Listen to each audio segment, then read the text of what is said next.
Good afternoon everyone. आप सभी को वेरी वेरी गुड आफ्टरनून।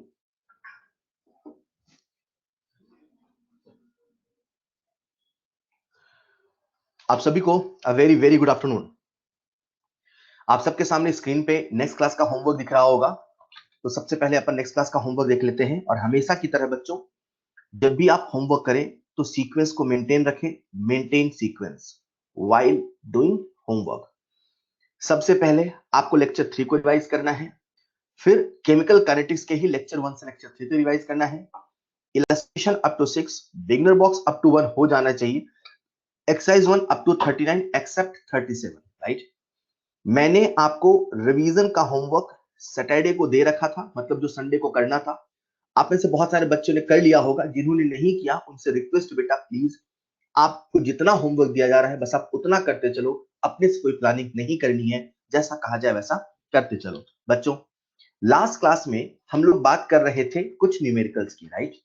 अपन न्यूमेरिकल कर ही रहे थे कि उसमें से हम जितने भी न्यूमेरिकल कर रहे थे, आपको मैं याद दिला दूं, सी की पावर n बराबर r इस कंसेप्ट पे कर रहे थे। जो सी था यहां पर कंसंट्रेशन का रेशियो था, ये कंसंट्रेशन नहीं था, कंसंट्रेशन का रेशियो था। ठीक उसी प्रकार से इस फॉर्मूले में जो r था वो रेट नहीं था, वो रेट का रेशियो था, राइट। मैं मान के चल रहा हूं आपको इतना याद है। आज की क्लास स्टार्ट कर रहे हैं बच्चों। जब भी मैं बोलूं, मैं आपको दोहरा रहा हूं, फिर से सुन लो। जब भी मैं बोलूं आपको सुनना है। पैरेलल में कोई डाउट आ रहे तो उसे आप पेज में लिखो फटाफट। टाइप करने में ज्यादा समय लगता है, टाइप ना करो, उसे पेज में लिख के चलो। जो जो डाउट आए समय के साथ वो होता जाएगा। फिर भी कोई डाउट बच जाता है तो या तो जब मैं पूछूं आपको कोई डाउट है तब बताना, या तो क्लास के बाद मुझे कॉल करके व्हाट्सएप करके आप पूछ सकते हैं। लेकिन जब क्लास चल रही है उस समय टाइप करके कोई ऐसा इंपॉर्टेंट कंसेप्ट ना छोड़ देना, क्योंकि आज हम और अभी इस चैप्टर में न्यूमेरिकल्स करेंगे। और मैंने पहले कहा था इस चैप्टर में न्यूमेरिकल से ज्यादा इंपॉर्टेंट होता है कैसे करना, राइट। मतलब हम स्पीड बढ़ाने के लिए कैसे किए, कैसे करें, वो ज्यादा इंपॉर्टेंट है। उसके लिए ध्यान से सुनना जरूरी है। अगर आपका ध्यान लिखने में है तो वो चीज गायब हो जाएगी और फिर आप परेशान होंगे। तो चलिए शुरू करते हैं हमारी आज की क्लास। आज मैं आपसे एक स्पेशल टाइप का न्यूमेरिकल डिस्कस कर रहा हूं, कुछ ऐसा। ये न्यूमेरिकल भी वैसा है जैसा हम लास्ट क्लास में कर रहे थे। बस फर्क इतना है कि पहले के सवालों में वर्ड्स में लिखा होता था। जैसे जैसे आप ध्यान से देखो तो ये पहला डाटा और दूसरा डाटा, राइट। इसमें एक ही कंसंट्रेशन 2 टाइम्स हुई, 0.05 से 0.10। आज इसी चीज को हम शब्दों में नहीं लिख के एक डाटा के रूप में दे रखा है, तो आपको डाटा का इंटरप्रिटेशन करना है। मतलब वही वाला सवाल जैसा हम पहले करते थे। If concentration of A doubles then rate becomes doubles, वही सवाल है। बस यहां लैंग्वेज में नहीं लिखा है, यहां डाटा दे रखा है और अपने को डाटा का इंटरप्रिटेशन करना है। आज भी फॉर्मूला वही लगाना है जो हम पिछली क्लास में लगा रहे थे, दैट इज सी की पावर n बराबर r, राइट। हाँ, सिंपल हमें देख के पता चल गया तो अपन देख के बता देंगे ऑर्डर। अगर देख के पता नहीं चला तो लॉग लेके करेंगे, जैसा मैंने आपको बताया था। जब इस प्रकार का सवाल आए तो मैंने ऐसा देखा है कि बच्चे तुरंत इसे सॉल्व करने लग जाते हैं। इसे सॉल्व मत करो, पहले ध्यान से डाटा को देखो, पहले डाटा को समझो। बहुत सारी चीजें आपसे ओरली हो जाएंगी, राइट। जैसे कैसे, सुनिएगा। हमने देखा कंसंट्रेशन ऑफ ए को, कंसंट्रेशन ऑफ बी को। पहला और जो दूसरा डाटा है उसमें एक ही कंसंट्रेशन को दुगना कर रहा है। 0.05 से 0.10 किया, एक ही कंसंट्रेशन को दुगना किया, तो जो रेट ऑफ रिएक्शन दे रखा है हम देख पा रहे हैं वो दुगना हो गया। कंसंट्रेशन को दुगना किया तो रेट ऑफ रिएक्शन दुगना हो गया। तो सोचो, कंसंट्रेशन को दुगना करने से रेट ऑफ रिएक्शन दुगना हो गया, तो सोचो उसकी पावर क्या होगी। आप सब मुझे तुरंत बता देते हैं सर उसकी जो पावर होगी वो 1 होगी। चाहे ऐसे कर लो चाहे ऐसे कर लो। कैसे? जब भी ऐसे सवाल आए तो कैसे कर सकते हो, इसी कंसेप्ट को लगा सकते हो। हमने ओरली देख के पता कर लिया, इसका जो करने का प्रॉपर तरीका वो भी सुनिएगा, राइट। बच्चों, एक बात तो पता है, ये जो रिएक्शन है ना, इस रिएक्शन का जो रेट लॉ होगा R बराबर के इंटू ए की पावर x इंटू बी की पावर y, कुछ ऐसा ही तो होगा। कहीं ना कहीं हमें x और y पता करना है। x और y जैसे ही मिल गया वैसे हमें रिएक्शन का ऑर्डर मिल जाएगा। तो अपन करते क्या है, यहाँ पे कंसंट्रेशन का और रेट का रेशियो निकालते हैं। मतलब जब भी हम c की पावर n बराबर r कर रहे हैं तो ये है क्या, कंसंट्रेशन का रेशियो, ये क्या है, रेट का रेशियो। तो अपन रेशियो निकाल रहे हैं। रेशियो निकालते समय ये कोशिश करो हमेशा बड़ा अपॉन स्मॉल करो। उससे कैलकुलेशन एरर नहीं होगी। आप जैसा चाहे वैसा निकालो, पर ऐसा करोगे तो थोड़ा सा कैलकुलेशन एरर कम होगा, राइट। जैसे ए और इक्वेशन नंबर 1, इक्वेशन नंबर 2, तो मैं कैसे लिख रहा हूं, 0.10 अपॉन 0.05।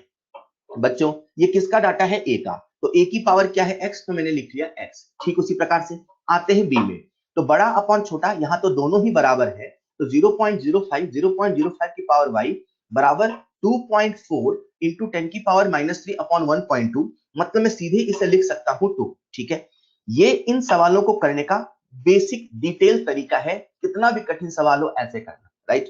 ये तो कट जाएगा 1 की पावर y, मतलब आप समझ जाओगे, इसे नहीं देखना, इस पे देखते हैं। बच्चों ये लिखा है 2 की पावर x बराबर 2। सोचो x की वैल्यू कितनी हो कि 2 बन जाए, सर सो सिंपल, x की वैल्यू 1 हो।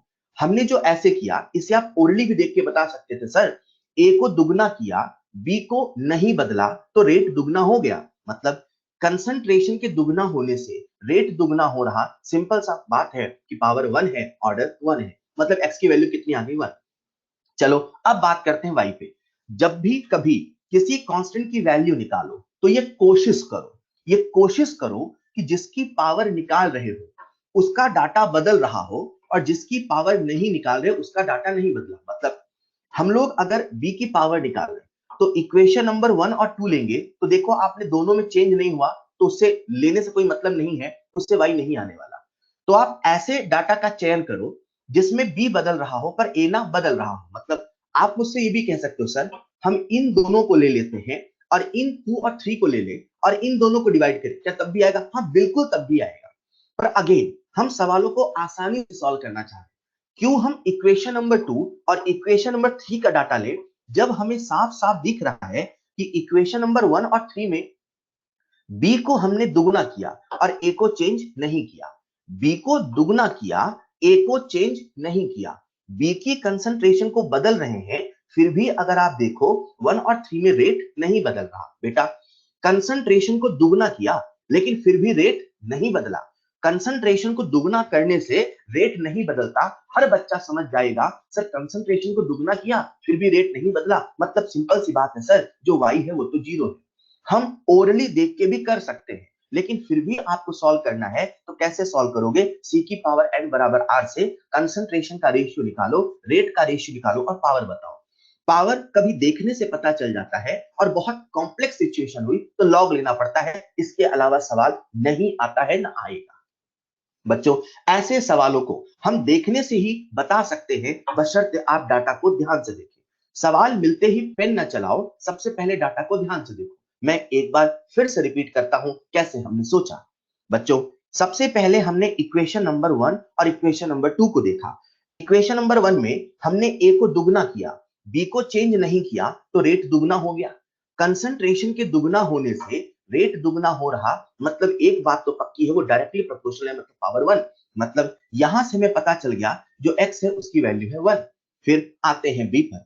जब कभी किसी की पावर निकालो तो कोशिश करो उसमें चेंज हो रहा हो, लेकिन दूसरे वाले में चेंज ना हो, ऐसी कोशिश करो। नहीं ऐसा डाटा है तो रेशियो निकाल के तो कर ही लेंगे, पर ऐसा होने से आसानी हो जाता है। जैसे इक्वेशन नंबर 2 और 3 के बजाय इक्वेशन नंबर 1 और 3 लो। इसका फायदा ये होता है कि बी की कंसंट्रेशन तो दुगनी हुई, लेकिन ए की कंसंट्रेशन में कोई चेंज नहीं है।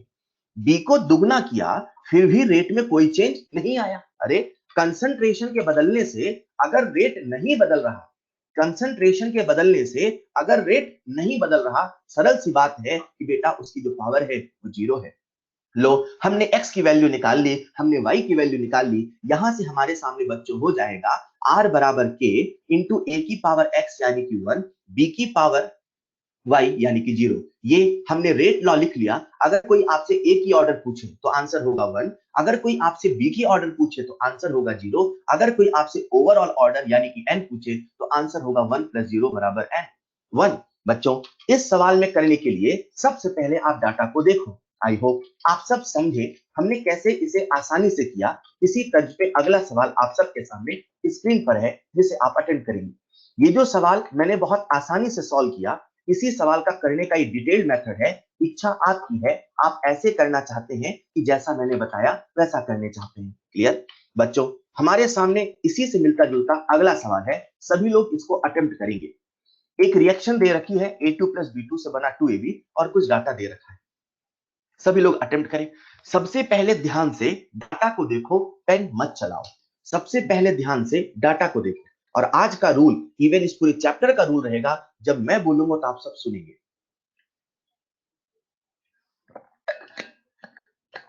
बहुत बढ़िया, मुझे बहुत सारे बच्चों ने तुरंत आंसर दे दिया।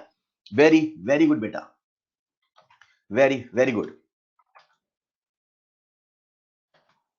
सबसे पहले डाटा को देखो।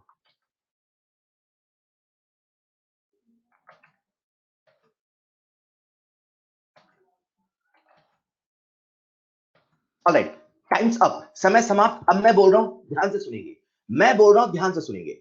बच्चे जब सवाल सॉल्व करते हैं तो उनको समझ में आ गया, यार ये रिएक्शन है, मुझे इस रिएक्शन का रेट लॉ लिखना पड़ेगा। ठीक, तो सबसे पहले वो रिएक्शन का रेट लॉ अपने मन में एज्यूम करते हैं। यार इस रिएक्शन का जो रेट लॉ होगा, आर बराबर के इंटू ए टू की power X into B to की पावर वाई तो होगा।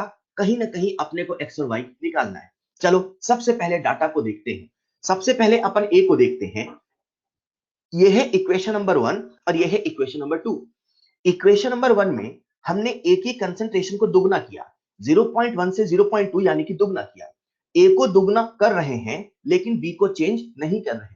मैंने भी तो आपको रूल यही बताया, कोशिश करो जिसकी पावर निकाल रहे हो उसका कंसंट्रेशन चेंज हो लेकिन बगल वाले का चेंज नहीं हो, ऐसी कोशिश करो। ए का कंसंट्रेशन दुगना हुआ, बी का कंसंट्रेशन में चेंज नहीं हुआ, तो केवल ए का सवाल हो गया। मतलब ये इस टाइप का सवाल हो गया, ए की कंसंट्रेशन को दुगना करते हैं तो रेट दुगना होता है।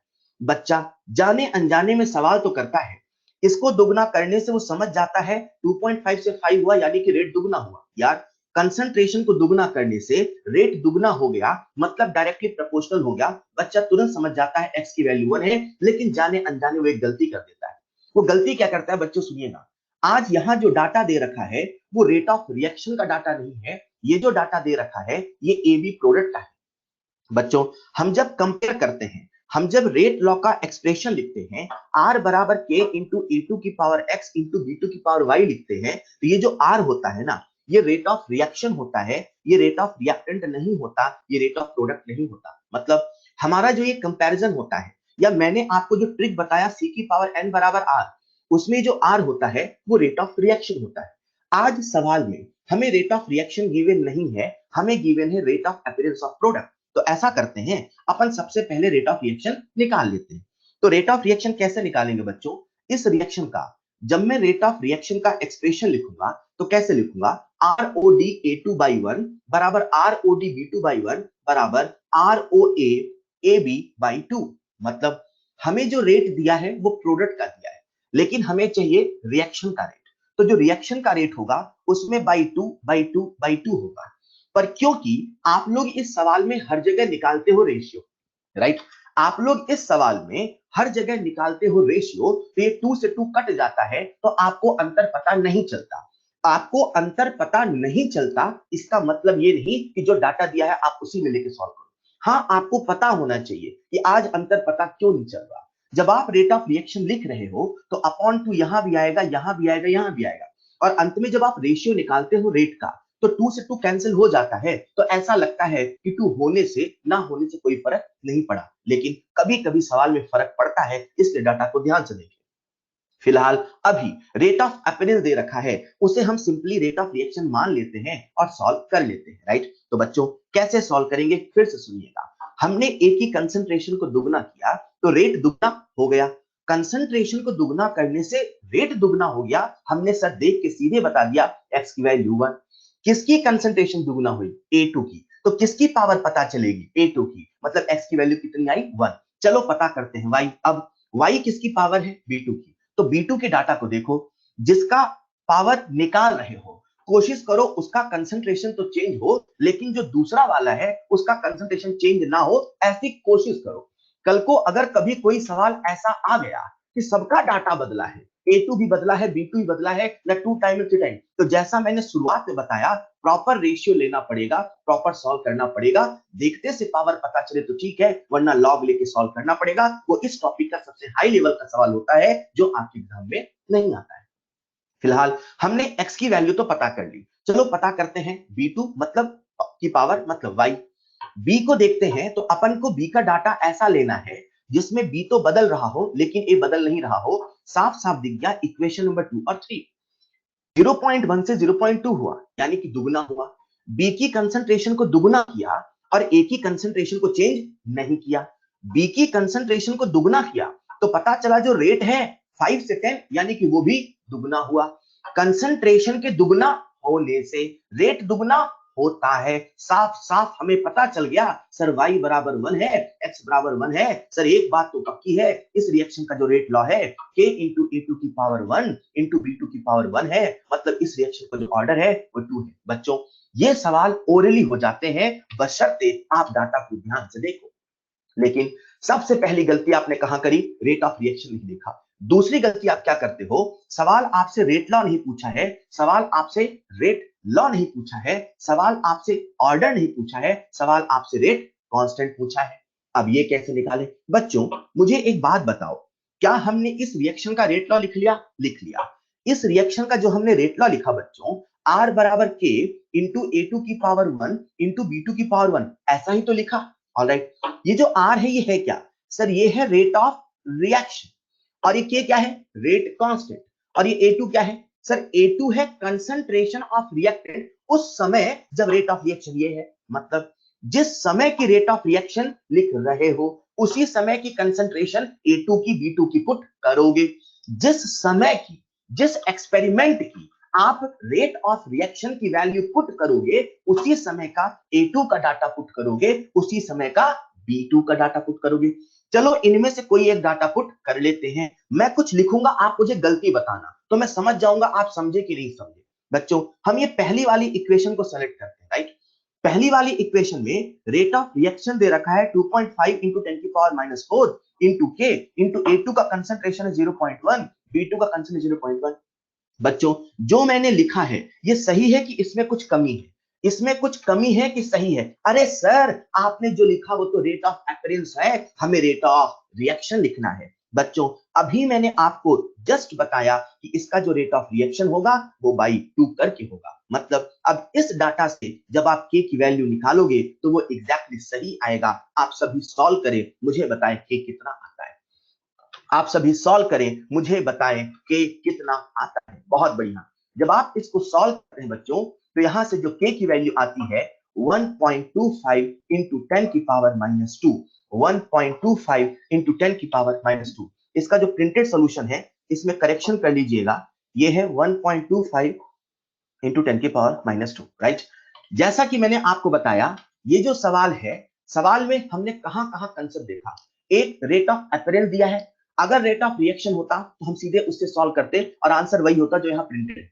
एक्चुअली प्रिंटेड में इन्होंने रेट ऑफ रिएक्शन ही मान लिया, जबकि वो रेट ऑफ रिएक्शन नहीं, वो क्या है? रेट ऑफ अपीयरेंस है, राइट। तो बहुत बढ़िया सवाल है। गलती कहां कहां की? आप डाटा देखने में गलती करते हैं, आपसे पूछा क्या यहाँ गलती करते हैं।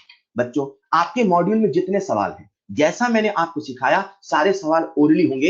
एक सवाल में पेन चलाना पड़ता है, उसमें भी थोड़ा सा दिमाग लगाना पड़ता है, वरना सारे सवाल ऐसे ओरली हो जाएंगे। क्लियर? क्लियर? ये अपने आप में एक टाइप था सवाल का, ये अपने आप में एक टाइप था सवाल का। ऐसे सवाल आपको मॉड्यूल मिलेंगे, मैंने होमवर्क दे दिया, वहां से अटेम्प्ट करिए। बच्चों हम लोग पढ़ रहे हैं केमिकल काइनेटिक्स, राइट। और केमिकल काइनेटिक्स का काम है सबसे पहले उसने हमें रिएक्शन की रेट को समझाया। आज हम सब इस काबिल हैं कि हम रिएक्शन की रेट को समझ सकते हैं। नाउ द टाइम इज हम किसी भी रिएक्शन की मैकेनिज्म की वैलिडिटी को चेक करें। मेरी बात को गौर से सुनिएगा, मैं आपको सिखाने वाला हूं कि किसी भी रिएक्शन की जो मैकेनिज्म गिवन है वो सही है कि गलत। मैं ये नहीं बताने वाला हूं मैकेनिज्म क्या है। मैकेनिज्म के पीछे हमें बहुत सारे लॉजिक लगाने पड़ते हैं, बहुत सारे कंसेप्ट लगाने पड़ते हैं, लेकिन सभी लॉजिक और सभी कंसेप्ट से अगर आपने किसी रिएक्शन की मैकेनिज्म लिख ली है तो मैं आपको ये सिखाने वाला हूं कि कैसे वो जो रिएक्शन की मैकेनिज्म हमने लिखी वो सही है कि गलत। आओ शुरू करते हैं मैकेनिज्म ऑफ रिएक्शन।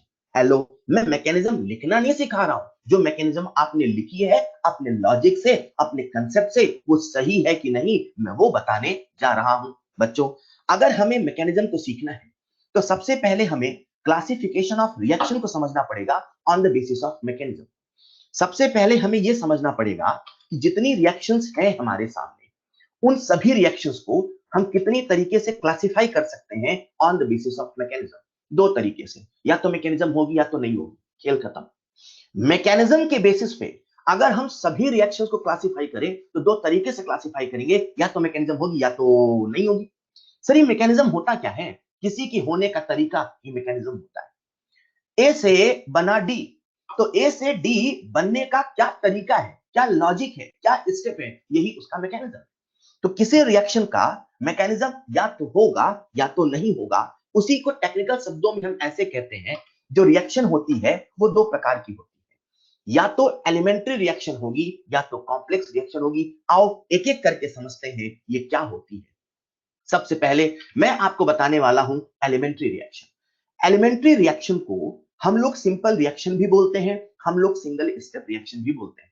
कभी कभी नाम बदल के आता है और आप कंफ्यूज हो जाते हैं, तो कंफ्यूज नहीं होना है, बस याद रखना है, चाहे एलिमेंट्री रिएक्शन बोलो, चाहे सिंपल रिएक्शन बोलो, चाहे सिंगल स्टेप बोलो, बात बराबर है। सर, ये आखिर होती क्या है? देयर आर सम रिएक्शंस जो एक ही स्टेप में हो जाती है। मतलब रिएक्टेंट से प्रोडक्ट बन जाता है, खेल खत्म। रिएक्टेंट होता है, उससे प्रोडक्ट बन जाता है, एक स्टेप में रिएक्शन हो जाता है। और जब रिएक्शन एक स्टेप में हो रहा तो स्वाभाविक सी बात है, वो कैसे हो रहा बताने की आवश्यकता नहीं है। कैसे हो रहा यही उस रिएक्शन की मैकेनिज्म होती है।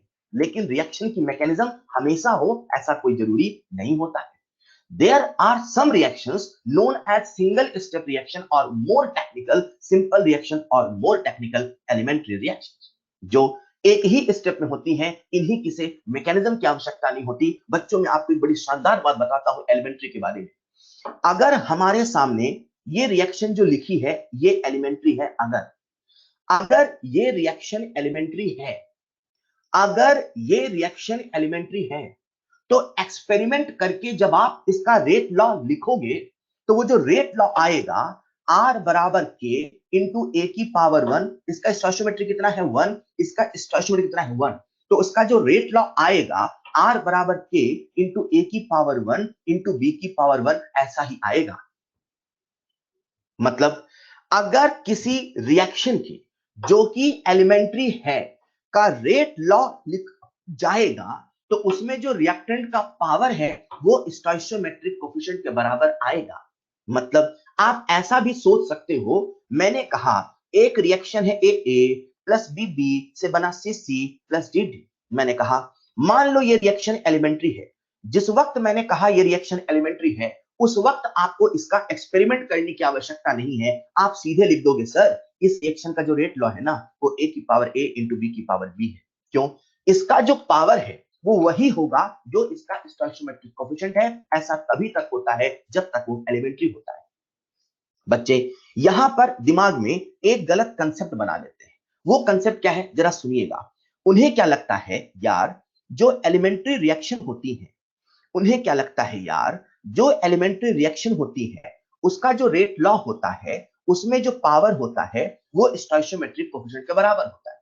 वो गलत कंसेप्ट ये बना लेते हैं, जब जब जब जब किसी भी रिएक्शन का रेट लॉ एक्सपेरिमेंट से लिखा जाएगा और उसका स्टोइचियोमेट्री के बराबर पावर आएगा, तो वो ये कंसेप्ट बना लेते हैं कि वो हमेशा एलिमेंट्री है। ऐसा नहीं है। मैंने कहा मान लेते हैं हमारे सामने एक दूसरी रिएक्शन है Ma plus NB gives product. मुझे नहीं पता इस रिएक्शन का नेचर क्या है, मुझे नहीं पता ये सिंगल स्टेप है कि मल्टी स्टेप। मैंने एक्सपेरिमेंट किया और इसका रेट लॉ लिखा, तो जो रेट लॉ आता है वो आता है a की पावर m इंटू बी की पावर n।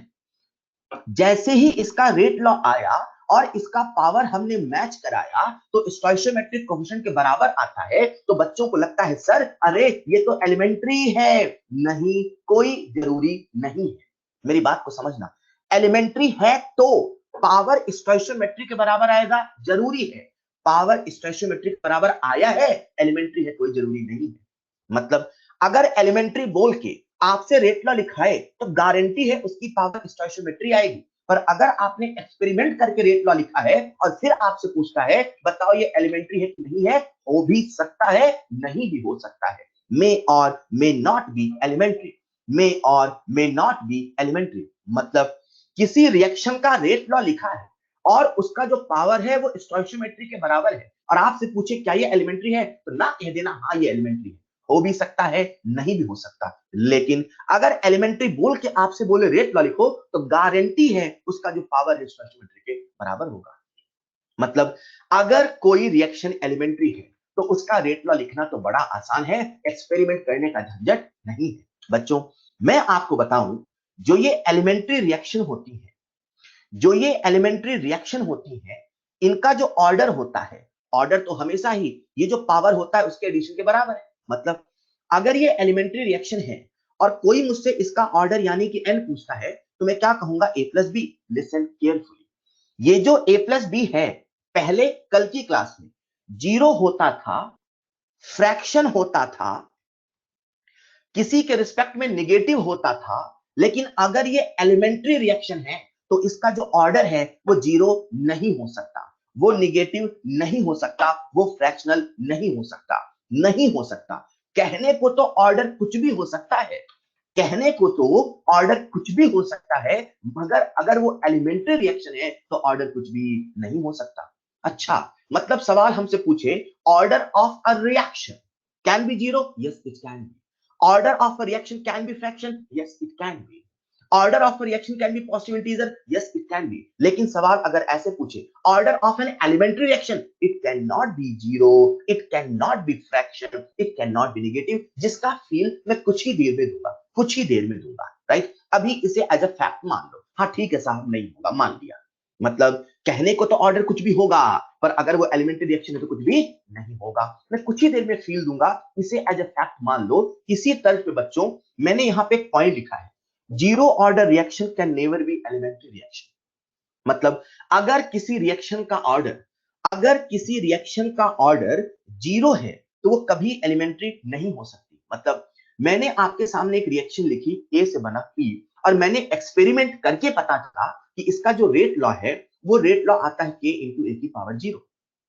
ये रेट लॉ मैंने अपने मन से नहीं लिखा, मैंने एक्सपेरिमेंट करके लिखा, एक्सपेरिमेंट करके पता चला कि इसका जो ऑर्डर है वो जीरो है। जैसे मुझे पता चला इसका ऑर्डर जीरो है, मैं समझ गया ये एलिमेंट्री तो नहीं है, ये पक्का कॉम्प्लेक्स है, पक्का कई स्टेप में होती है, पक्का इसकी मैकेनिज्म। सर क्यों जीरो ऑर्डर रिएक्शन एलिमेंट्री नहीं हो सकता? थोड़ा सा फील करना चाहो तो कर सकते हो, अभी डिटेल फील कुछ देर में आएगा। थोड़ा सा फील ऐसे कर सकते हो यार, ये जो रिएक्शन है इसका रेट लॉ ए पर डिपेंड कर ही नहीं रहा। मतलब ये जो रिएक्टेंट आपको दिख रहा है इस पर डिपेंड कर ही नहीं रहा रेट, तो यार रेट किसी न किसी पे तो रहा होगा, इस पर नहीं है तो किस पर है? फिर रिएक्शन हो कैसे रही, इसके पीछे की वजह क्या है? मतलब जरूर कहीं इसमें कुछ हिडन है, मतलब जरूर यहाँ पे कोई न कोई इंटरमीडिएट है, मतलब जरूर इसके कोई न कोई mechanism. Zero order reaction can never be elementary reaction in the same way. अगर कभी किसी रिएक्शन का ऑर्डर फ्रैक्शन आता है तो वो भी एलिमेंट्री नहीं हो सकता। बच्चों मैं आपसे कुछ ऑब्जेक्टिव सवाल पूछ रहा हूं, आपको जवाब हाँ या ना में देना है, राइट। सवाल नंबर 1, क्या एलिमेंट्री रिएक्शन का ऑर्डर कुछ भी हो सकता है? फटाफट जवाब दीजिए। क्या एलिमेंट्री रिएक्शन का ऑर्डर कुछ भी हो सकता है? नहीं। मेरा दूसरा सवाल, यूं तो ऑर्डर कुछ भी हो सकता है, यूं तो ऑर्डर कुछ भी हो सकता है, यूं तो ऑर्डर कुछ भी हो सकता है, यस। मेरा अगला सवाल, एलिमेंट्री रिएक्शन का ऑर्डर केवल केवल केवल पॉजिटिव इंटीजर होगा, एलिमेंट्री रिएक्शन का ऑर्डर केवल केवल केवल पॉजिटिव इंटीजर होगा, जीरो नहीं होगा, निगेटिव नहीं होगा, फ्रैक्शन नहीं होगा, केवल पॉजिटिव होगा। तो पॉजिटिव में 1 होगा, 2 होगा, आगे चल के मैं बताऊंगा 3 भी बहुत रेयरली होगा, 3 भी बहुत रेयरली होगा। अभी फिलहाल हम लोग मैकेनिज्म को सीखना चाहते हैं, तो मैकेनिज्म को सीखने के लिए हमने रिएक्शन क्लासिफिकेशन को समझा। मैंने कहा दुनिया में 2 तरह की रिएक्शन है, या तो मैकेनिज्म है या तो मैकेनिज्म नहीं है। जिन रिएक्शंस की मैकेनिज्म नहीं है, जो सिंगल स्टेप में होती हैं, उन्हें एलिमेंट्री रिएक्शन कहते हैं। इसी की तर्ज पे दूसरी रिएक्शन कॉम्प्लेक्स रिएक्शन है। कॉम्प्लेक्स है, बड़ी मुश्किल से, कॉम्प्लेक्स है मतलब जटिल है, मतलब ये एक स्टेप पे नहीं होती है, कई स्टेप पे होती है। तो सरल सी बात है, जब कई स्टेप पे होती है तो मैकेनिज्म होती है। जो कई स्टेप में होता है उसी के तो होने का तरीका होता है, अरे मैकेनिज्म उसी के लिए तो बताया जाता है। जो ए से बी बन गया तो बन गया, काहे का मैकेनिज्म? जो कई स्टेप में हुआ उसी के तो होने का तरीका है, उसी का तो मैकेनिज्म है। मान लेते हैं बच्चों हमारे सामने एक रिएक्शन है ए से बना डी और ये कॉम्प्लेक्स रिएक्शन है, ऐसा मान लेते हैं। ए से बना डी एक कॉम्प्लेक्स रिएक्शन है। जिस दिन मैंने कहा कॉम्प्लेक्स, आप समझ गए सब, पक्का इसके होने का तरीका है, पक्का इसकी अपनी एक मैकेनिज्म है। मैंने मैकेनिज्म ऐसे प्रपोज करी, क्या? ए से बना बी, बी से बना सी, सी से बना डी। अगर रिएक्शन कॉम्प्लेक्स है तो एक स्टेप में नहीं मल्टी स्टेप में होती है, हर स्टेप अपने आप में रिएक्शन होता है। अरे ये जो स्टेप नंबर 1 है, ये जो स्टेप नंबर 2 है, ये जो स्टेप नंबर 3 है, ये भी तो रिएक्शन है। हाँ, ए से बना डी ये मेन रिएक्शन है, ये कॉम्प्लेक्स रिएक्शन है, लेकिन उसकी जो मैकेनिज्म के हर स्टेप है वो भी तो अपने आप में रिएक्शन है। मतलब ए से बना बी ये एक रिएक्शन है, बी से बना सी ये एक रिएक्शन है, सी से बना डी ये एक रिएक्शन है। ए से बना बी ये एक रिएक्शन है और एक स्टेप में ए से बी बन गया। अरे ये उस रिएक्शन का मैकेनिज्म है। ये एक स्टेप है, 2 स्टेप है, 3 स्टेप में है। पहले स्टेप का तो और कोई स्टेप नहीं है ना, पहले स्टेप का तो और कोई स्टेप नहीं है ना। मतलब एक बात तो पक्की है, ये जो पहली रिएक्शन है ये एलिमेंट्री है। एक बात तो पक्की है, ये जो दूसरी है एलिमेंट्री है, ये जो तीसरी है एलिमेंट्री है। अरे वाह, किसी कॉम्प्लेक्स रिएक्शन का जो मैकेनिज्म होता है उसका हर स्टेप एलिमेंट्री होता है। किसी कॉम्प्लेक्स रिएक्शन का जो मैकेनिज्म होता है उसका हर स्टेप एलिमेंट्री होता है, हर स्टेप एलिमेंट्री रिएक्शन होता है। रिएक्शन है तो रिएक्टेंट है, रिएक्शन है तो रिएक्टेंट है तो प्रोडक्ट है, रिएक्टेंट से प्रोडक्ट कन्वर्जन होने का रेट है, रेट बोले तो स्पीड है, रेट बोले तो स्पीड है। रिएक्शन है तो रेट है, तो किसी का रेट ज्यादा तो किसी का रेट कम है, किसी की स्पीड ज्यादा तो किसी की स्पीड कम है। ये जो कॉम्प्लेक्स रिएक्शन ए से डी है इसके होने का एक मैकेनिज्म है। हर स्टेप अपने आप में एलिमेंट्री रिएक्शन है, हर रिएक्शन का अपना एक रेट है, किसी का रेट ज्यादा तो किसी का रेट कम है, कोई होने में तेज तो कोई होने में धीरे है। इन सब में जो सबसे धीरे है, इन सब में जो सबसे धीरे है, धीरे नहीं सबसे धीरे, स्लो नहीं स्लोवेस्ट, इन सब में जो सबसे धीरे है बच्चों, उसी स्टेप की मदद से इस पूरी रिएक्शन का रेट डिसाइड होता है और वही आरडीएस यानी कि रेट डिटरमाइनिंग स्टेप होता है, यानी कि रेट डिटरमाइनिंग स्टेप होता है। रेट डिटरमाइनिंग स्टेप कौन होता है? जो सबसे स्लोवेस्ट होता है। किसका रेट डिसाइड करता है? मेन रिएक्शन का, कॉम्प्लेक्स रिएक्शन का। वो जो कॉम्प्लेक्स रिएक्शन है उसके होने का जो रेट है उसका जो डिसीजन लेगा ये आईडीएस वाला स्टेप लेगा, यही बताएगा कि ओवरऑल रिएक्शन का रेट कितना होगा। बच्चों क्या मुझे ये समझाने की आवश्यकता है, मैं आपसे पूछता हूं, क्या अचीवर में क्या मुझे ये समझाने की आवश्यकता है कि स्लोवेस्ट स्टेप ही आरडीएस क्यों होता है, फास्टेस्ट क्यों नहीं होता? क्या मुझे ये समझाने की आवश्यकता है कि स्लोवेस्ट स्टेप ही आरडीएस क्यों होता है, फास्ट स्टेप क्यों नहीं होता? बहुत बढ़िया, मुझे बच्चों ने कहा नहीं सर हमें पता है कि स्लोवेस्ट स्टेप ही आरडीएस होता है। ऑलराइट, फिर भी कुछ बच्चे कह रहे हैं हाँ सर बता दो, तो सुनो जल्दी से जल्दी सुन लो। मान लेते हैं अपने पास एक कार फैक्ट्री है, राइट? अपने पास अमोनिया की फैक्ट्री भी थी, कार फैक्ट्री भी है ना। तो कार की फैक्ट्री में क्या बनेगी? कार। कार की फैक्ट्री में क्या बनेगी? Car, right? अब कार की फैक्ट्री में बन रही है कार। इमेजिन करो एक कार को बनने में लगते हैं 100 आवर्स, एक कार को बनने में लगते हैं 100 आवर्स और एक स्टेप होता है 1 आवर का, एक स्टेप होता है 1 आवर का। मतलब एक स्टेप, 2 स्टेप, ऐसे करते करते 100 स्टेप होते हैं, कार बन के फैक्ट्री से रेडी होती है। बच्चों मान लेते हैं सारा का सारा जो स्टेप है वो इलेक्ट्रॉनिक और रोबोटिक है, सब अपने आप हो रहा, लेकिन जो 50वां स्टेप है उसमें एक मैनुअल की आवश्यकता होती है, उसमें एक बंदे की आवश्यकता होती है। मेरी बात को समझिएगा, कार की फैक्ट्री में कार बन रही है, एक कार 100 घंटे में बन के रेडी होती है, एक स्टेप 1 घंटे का होता है। मतलब मान लो दरवाजा लगने का एक स्टेप है तो 1 घंटे में हो गया, इंजन लगने का एक स्टेप है, ऐसा करके टोटल 100 स्टेप है।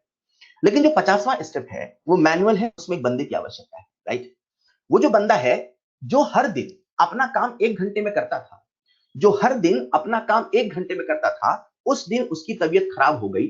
उस दिन उसकी तबीयत खराब होने से वो अपना काम 1 घंटे की बजाय 2 घंटे में कर रहा। मतलब वही काम जो 1 आवर में करता था वही काम वो 2 आवर्स में कर रहा। अब जब 50वां स्टेप 2 आवर्स में होने लगा तो क्या हमारी कार जो 100 घंटे में बन के तैयार होती थी, उसकी जो रफ्तार है बनने की वो धीमी हो जाएगी। वो कार अब 100 घंटे में नहीं बनेगी, वो कार अब बनेगी 101 आवर्स में।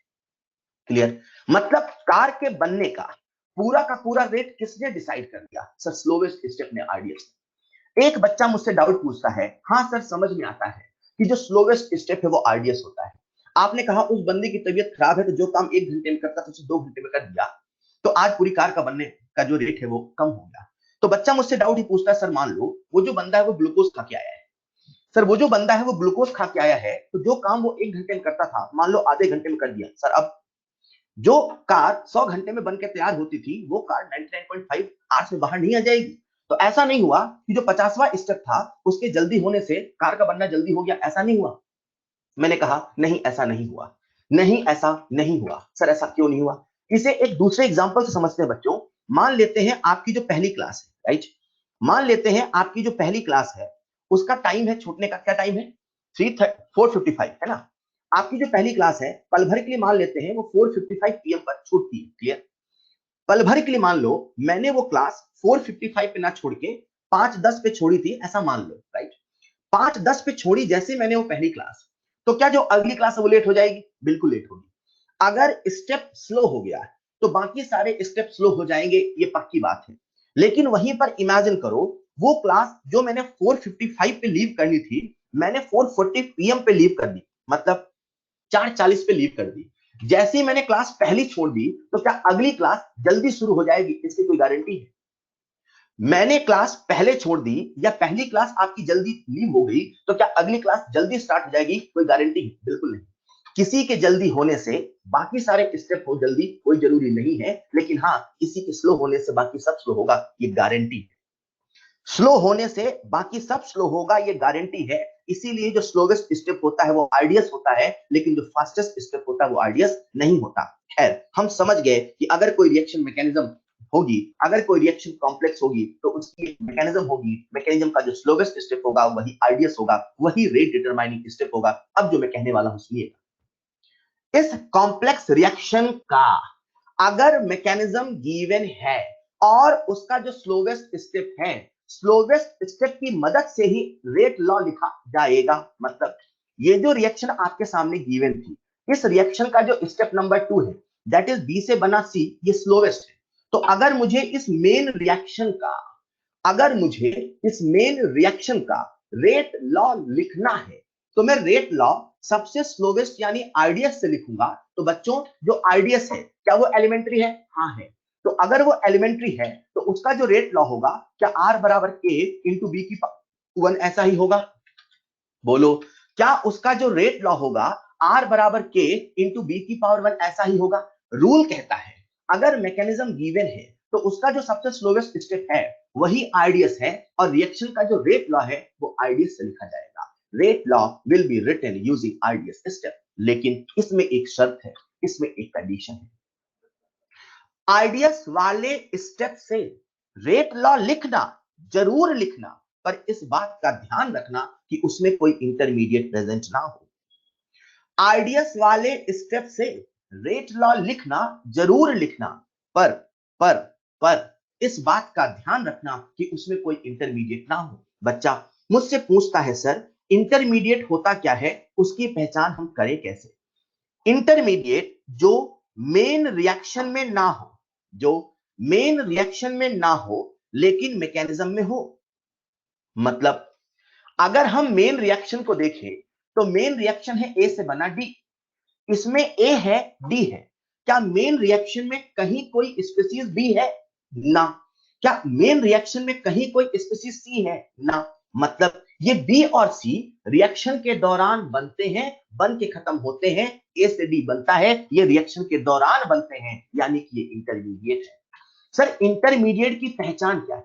इंटरमीडिएट की पहचान है जो मेन रिएक्शन में ना हो पर मैकेनिज्म में हो। बच्चों आप मुझे बताओ ये जो कॉम्प्लेक्स रिएक्शन ए से बी है क्या इसका इंटरमीडिएट बी है? क्या बी एक इंटरमीडिएट है? बिल्कुल है। यानी कि हमने रूल लगाया सर, आरडीएस वाले स्टेप से हमने रेट लॉ लिखा, रेट लॉ लिखते ही हमने चेक किया कि जो स्पीशीज है ये कहीं इंटरमीडिएट तो नहीं, तो पता चला इंटरमीडिएट है। अगर हमें पता चल गया कि वो जो स्पीसीज है वो इंटरमीडिएट है, तो this is the not rate law, ये रेट लॉ नहीं है।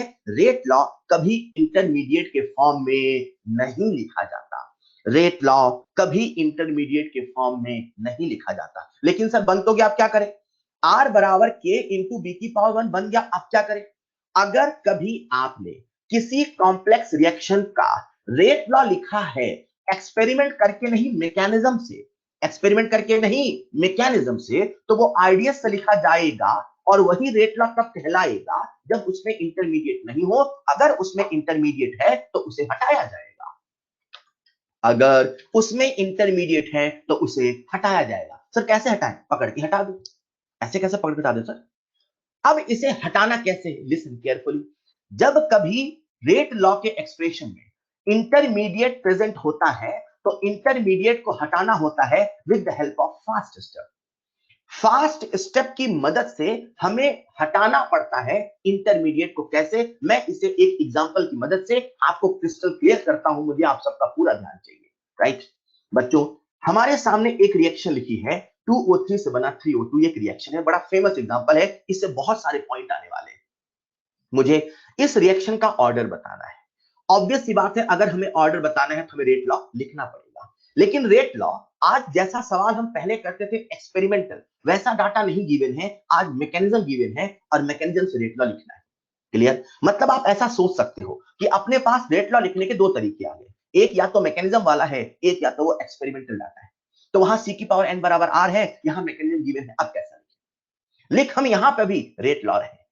जब कभी किसी रिएक्शन का, कॉम्प्लेक्स का मैकेनिज्म गिवन होगा और उसका रेट लॉ लिखा जाएगा, तो रेट लॉ हमेशा आइडियस से लिखा जाएगा। और मैंने आपको समझाया जो आइडियस होता है वो सबसे स्लो स्टेप होता है। हमने देखा फर्स्ट स्टेप फास्ट है, सेकंड स्टेप स्लो है। मतलब जो रेट लॉ लिखूंगा मैं फर्स्ट स्टेप की मदद से नहीं लिखूंगा, मैं सेकंड से लिखूंगा। तो R बराबर K इंटू O3 की पावर 1 इंटू O की पावर 1, ऐसा ही तो लिखूंगा। सर आपने यहां पावर 1 क्यों लगा दिया, बेटा मैकेनिज्म का हर स्टेप एलिमेंट्री होता है और एलिमेंट्री का जो रेट लॉ लिखा जाता है उसमें उसकी जो पावर आती है वही स्टोइचोमेट्रिक कांस्टेंट के बराबर होता है। जैसे ही मैंने रेट लॉ लिखा तो आप मुझसे पूछ सकते हो, सर हमने रेट लॉ किसका लिखा, हमने इस स्लो स्टेप का रेट लॉ लिखा कि इस कॉम्प्लेक्स का लिखा। हम स्लो स्टेप का नहीं लिख रहे, लिख तो हम कॉम्प्लेक्स का रहे हैं, स्लो की मदद से लिख रहे हैं। लिख हम कॉम्प्लेक्स रिएक्शन कर रहे हैं, स्लो की मदद से लिख रहे हैं।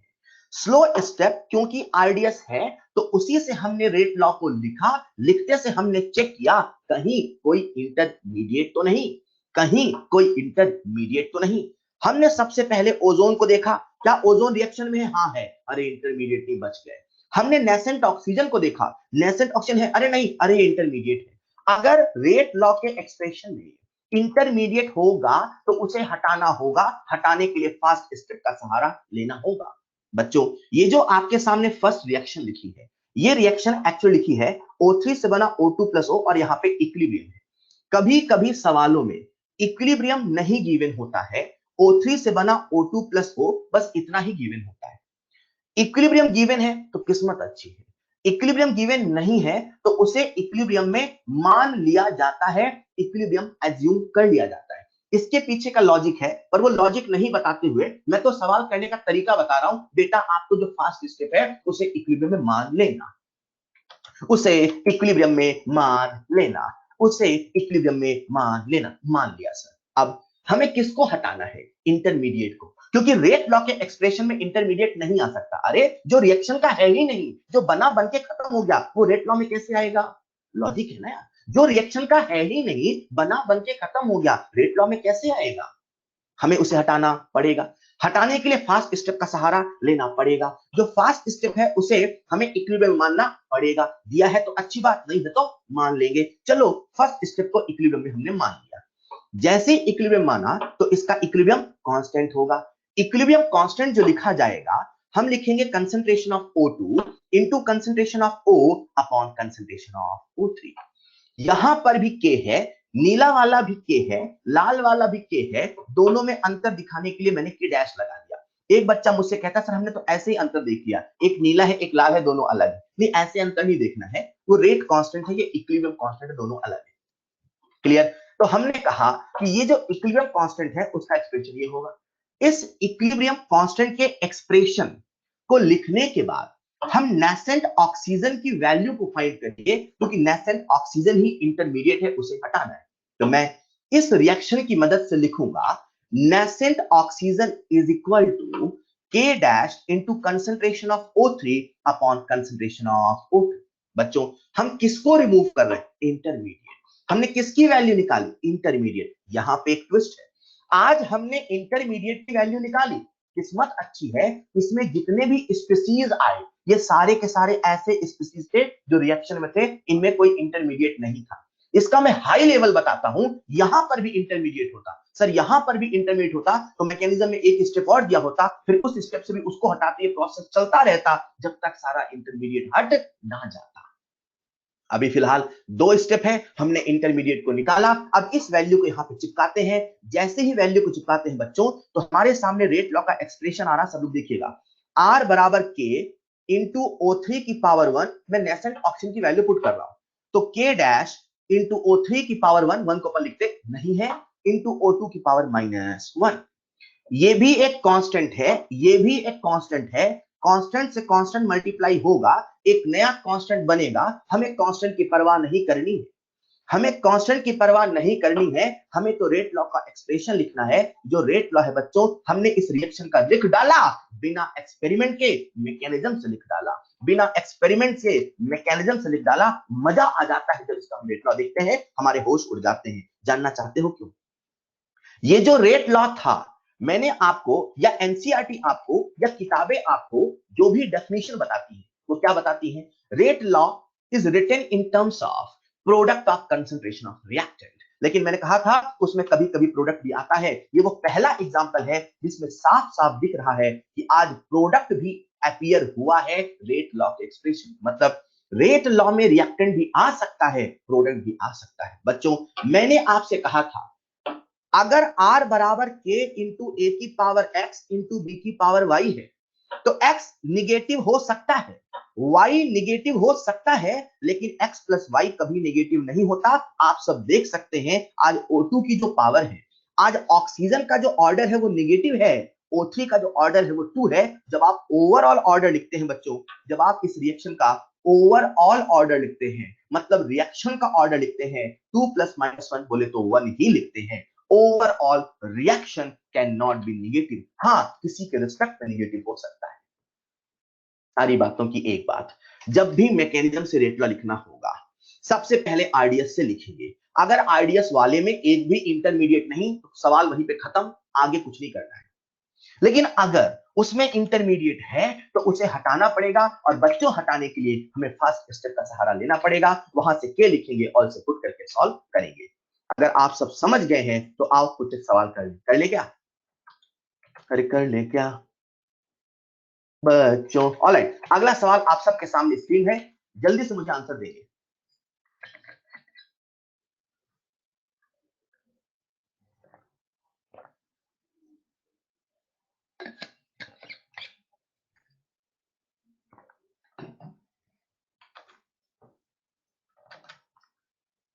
एक रिएक्शन गिवन है, उसकी मैकेनिज्म गिवन है, सवाल आपसे ऑर्डर पूछा है, यानी कि रेट लॉ लिखना पड़ेगा।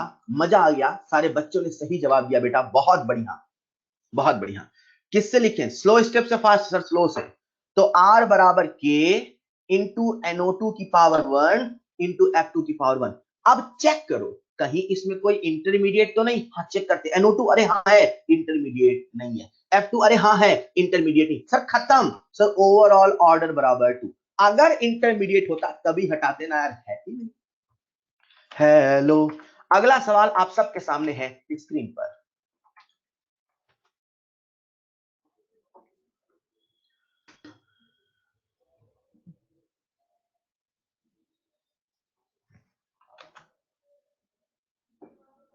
बहुत बढ़िया यार, लाइन से आंसर देते हैं, बहुत अच्छा लगता है। लगता है सबको समझ में आ गया, मतलब इतने सारे बच्चे हैं सब। आदित्य कैलकुलेशन चेक करो बेटा, बहुत बढ़िया आदित्य, बहुत बढ़िया आदित्य। रोहन बेटा बहुत बढ़िया। अंकित रोशन ने सबसे पहले सही आंसर दिया, वेरी वेरी गुड। बिल्कुल नीतीश कुमार,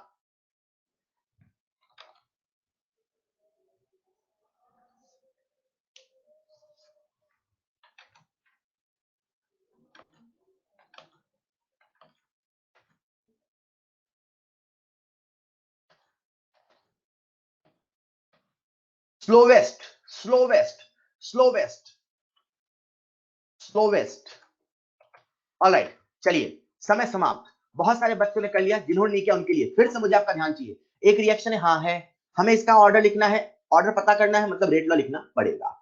जो रेट लॉ का एक्सप्रेशन होगा वो स्लोवेस्ट स्टेप से लिखा जाएगा। हमेशा सवाल में गिवन होगा फास्ट स्लो फास्ट, नहीं होगा तो फिर आपको ऑर्गेनिक केमिस्ट्री लॉजिक लगा के सोचना पड़ेगा कौन सा फास्ट कौन, उस लेवल का सवाल नहीं आता यार। ठीक है, कभी आपको इक्विलिब्रियम कांस्टेंट दे देता है, मतलब कहीं ना कहीं कोई इनडायरेक्ट डाटा देता है, मतलब इनडायरेक्ट रूप में आपको फास्ट स्लो लिखा होगा, राइट।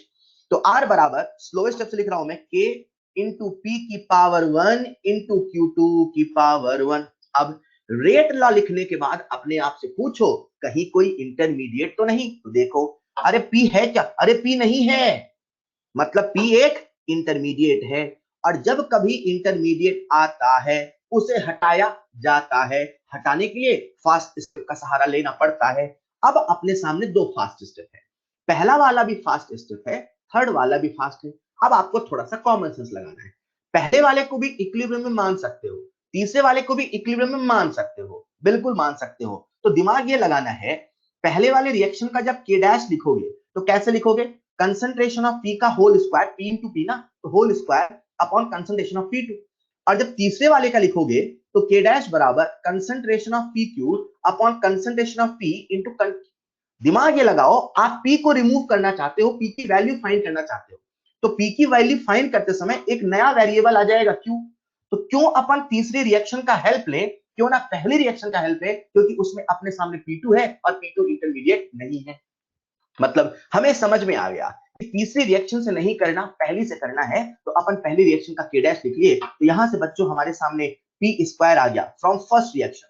पी स्क्वायर कितना आ गया बच्चों, के dash into concentration of P2 की पावर 1। अपने को तो पी चाहिए था, तो यहां से पी आ गया, कितना आ गया, के डैश अंडर रूट, तो के डैश की पावर हाफ इंटू P2 की पावर हाफ। अरे सही है क्या, कांस्टेंट हाफ, अरे सर कांस्टेंट है, कांस्टेंट की तो परवाह करनी नहीं, कांस्टेंट का मल्टीप्लाई कांस्टेंट की पावर उसकी परवाह करनी नहीं। हमारे सामने एक्सप्रेशन हो जाएगा आर बराबर के इंटू के डैश की पावर हाफ, में के डबल डैश बोल देता हूं, इंटू P2 की पावर हाफ इंटू Q2 की पावर 1। जब आप सॉल्व करेंगे बच्चों तो आपके सामने रेट लॉ आ चुका है, और रेट लॉ आने के बाद हम लोग इसका ऑर्डर बता सकते हैं। क्या कोई मुझे बता सकता है what is the overall order, 1 plus half बोले तो 1.5 या 3/2, जैसा आपको अच्छा लगे वैसा बोल सकते हैं। बेहद ही आसान सवाल। क्लियर बच्चों, इन सभी सवालों के माध्यम से हमने मैकेनिज्म को लिखना सीखा, और इसी पे बेस्ड आपको मैंने सवाल दिए हैं, एक बार अटेम्प्ट जरूर करना आज क्लास के तुरंत बाद, राइट।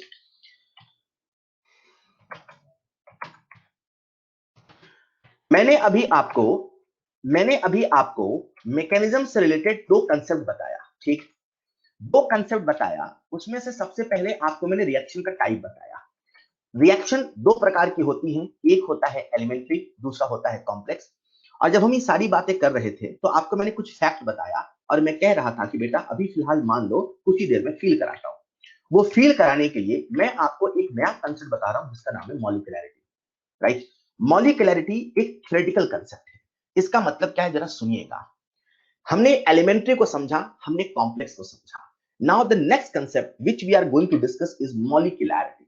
मॉलिक्यूलैरिटी ये होता क्या है? एज पर डेफिनेशन मॉलिक्यूलैरिटी का मतलब है total number of molecules, atoms और आयंस, कुछ भी हो सकता है, participating in an elementary reaction. जो सबसे इंपॉर्टेंट पॉइंट है वो ये गौर करने का है कि मॉलिक्यूलैरिटी डिफाइन तभी होता है जब रिएक्शन एलिमेंट्री होती है। किसी भी एलिमेंट्री रिएक्शन में कितने मॉलिक्यूल अगर मॉलिक्यूल है तो, कितने एटम अगर एटम है तो, कितने आयन अगर आयन है तो, भाई रिएक्शन किसी के बीच में हो सकती है। एलिमेंट्री रिएक्शन में कितने मॉलिक्यूल्स रिएक्ट कर रहे हैं, कितने एटम रिएक्ट कर रहे हैं, कितने आयंस रिएक्ट कर रहे हैं, यही उसकी मॉलिक्यूलैरिटी है। एक्चुअल में है क्या बच्चों, ये जो मॉलिक्यूलैरिटी है ना, ये कॉलिजन थ्योरी का दिया हुआ शब्द है, राइट। और कॉलिजन एक थ्योरी है, क्या है ये, थ्योरी है। ऐसी बहुत सारी थ्योरी है, आपके सिलेबस में एक थ्योरी है कॉलिजन थ्योरी, जो हमें यह समझाती है कि रिएक्शन तभी होती है जब कॉलिजन होता है। ऐसा मैं नहीं कह रहा हूं, ऐसा कॉलिजन थ्योरी कहती है। ऐसा मात्र होता है, मैं नहीं कह रहा हूं, ऐसा होता है, कॉलिजन थ्योरी कह रही है। उसी कॉलिजन थ्योरी के हिसाब से रिएक्शन तभी होती है जब कॉलिजन होता है मॉलिक्यूल्स का, एटम्स का, आयंस का। तो ये उसी थ्योरी का दिया हुआ शब्द है जो ये कहती है किसी भी एलिमेंट्री रिएक्शन में कितने मॉलिक्यूल आपस में कोलाइड कर रहे हैं, कितने मॉलिक्यूल आपस में रिएक्ट कर रहे हैं, यही उसकी मॉलिक्यूलरिटी। जैसे पहली जो रिएक्शन है ये एक एलिमेंट्री रिएक्शन है, राइट। ये एलिमेंट्री रिएक्शन है, मतलब सिंगल स्टेप में हो रही है। जितने भी डिकम्पोजिशन होते हैं वो सारे के सारे एलिमेंट्री ही होते हैं। तो ये जो रिएक्शन आपके सामने लिखी है ये एक एलिमेंट्री रिएक्शन है। तो इसमें कितने मॉलिक्यूल है? 1। मतलब इसकी कितनी मॉलिक्यूलरिटी है? 1। मतलब इस रिएक्शन को हम लोग बोलेंगे यूनिक मॉलिक्यूलर रिएक्शन। क्लियर? सरल भाषा में कितने मॉलिक्यूल टकराए, कितने दिख रहे हैं, वही इसकी मॉलिक्यूलरिटी है, बशर्ते वो एलिमेंट्री होना चाहिए। मतलब मैंने कहा जो अगली रिएक्शन है ये भी एलिमेंट्री है।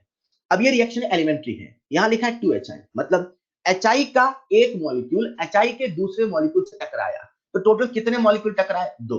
तो इसकी मॉलिक्यूलरिटी कितनी हो गई? 2। इसे अपन बोलेंगे by molecular reaction. In the same वे बच्चों, ये जो रिएक्शन आपके सामने लिखी ये भी एलिमेंट्री है। हाँ, ये पता होना जरूरी है कि रिएक्शन एलिमेंट्री है कि नहीं।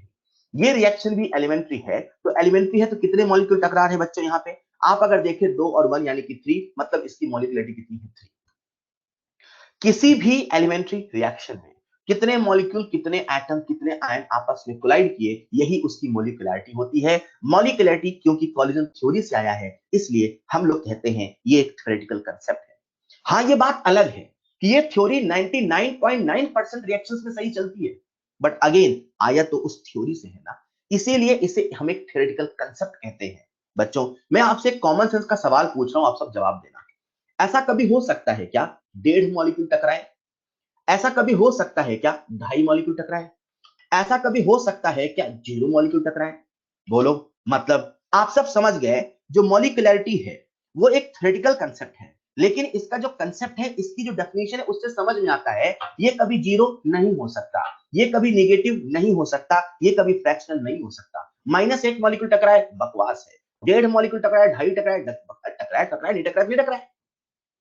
मॉलिक्यूलरिटी हमेशा एक पॉजिटिव इंटीजर होता है, और उसमें भी मजे की बात है, जो एक एक्सपेरिमेंटल बात है, जो ऑब्जर्वेशन बात है, कि ऐसा बहुत रेयर होता है। ऐसा बहुत रेयर होता है, मैं नहीं कह रहा इम्पॉसिबल है, ऐसा बहुत रेयर होता है कि मॉलिक्यूलरिटी 3 या 3 से ज्यादा हो। मतलब ऐसा देखने को नहीं मिलता एज पर कॉलिजन थ्योरी कि 3 मॉलिक्यूल एक साथ टकरा रहे हो, एक साथ कोलाइड कर रहे हो। This is very very rare. इसीलिए जो मॉलिक्यूलरिटी होती है उसकी वैल्यू 1 होगी अक्सर, 2 होगी थोड़ा थोड़ा कम, 3 तो बहुत रेयर होगा, और 3 से ज्यादा तो असंभव जैसा है। मतलब बिलियंस इन 1 केस, मतलब बिलियन में से कोई एक केस होगा जहां मॉलिक्यूलरिटी 3 ज्यादा होगी। हेलो, मैंने नहीं कहा मॉलिक्यूलरिटी 3 ज्यादा कभी नहीं होगी, मैं कह रहा हूं it is very very rare. ऐसा बहुत रेयरली होता है कि जो मॉलिक्यूलरिटी है वो 3 से ज्यादा हो। जब हम कॉलिजन थ्योरी पढ़ेंगे तो इसको और फील करेंगे। अभी तो मैंने कहा एक मॉलिक्यूल डिकम्पोज हो सकता है, 2 मॉलिक्यूल टकरा सकता है, 3 मॉलिक्यूल हो सकते हैं, उससे ज्यादा नहीं होता। अगर आप सब समझदार हैं तो मैं आपसे एक सवाल पूछने वाला हूं, देखते हैं समझे कि नहीं। बच्चों, मान लेते हैं हमारे सामने एक रिएक्शन लिखी है A+B से बना प्रोडक्ट। मान लेते हैं ये एलिमेंट्री रिएक्शन। मैंने कहा ये एलिमेंट्री रिएक्शन है।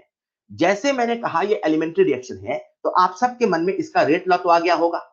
इसका जो रेट लॉ होगा K इंटू A की पावर 1 इंटू B की पावर 1, ऐसा ही तो होगा। बच्चों, ये रिएक्शन एलिमेंट्री है, राइट। आप सब मुझे बताओ इसका ऑर्डर कितना है? सर इसका ऑर्डर है, तो बहुत बढ़िया।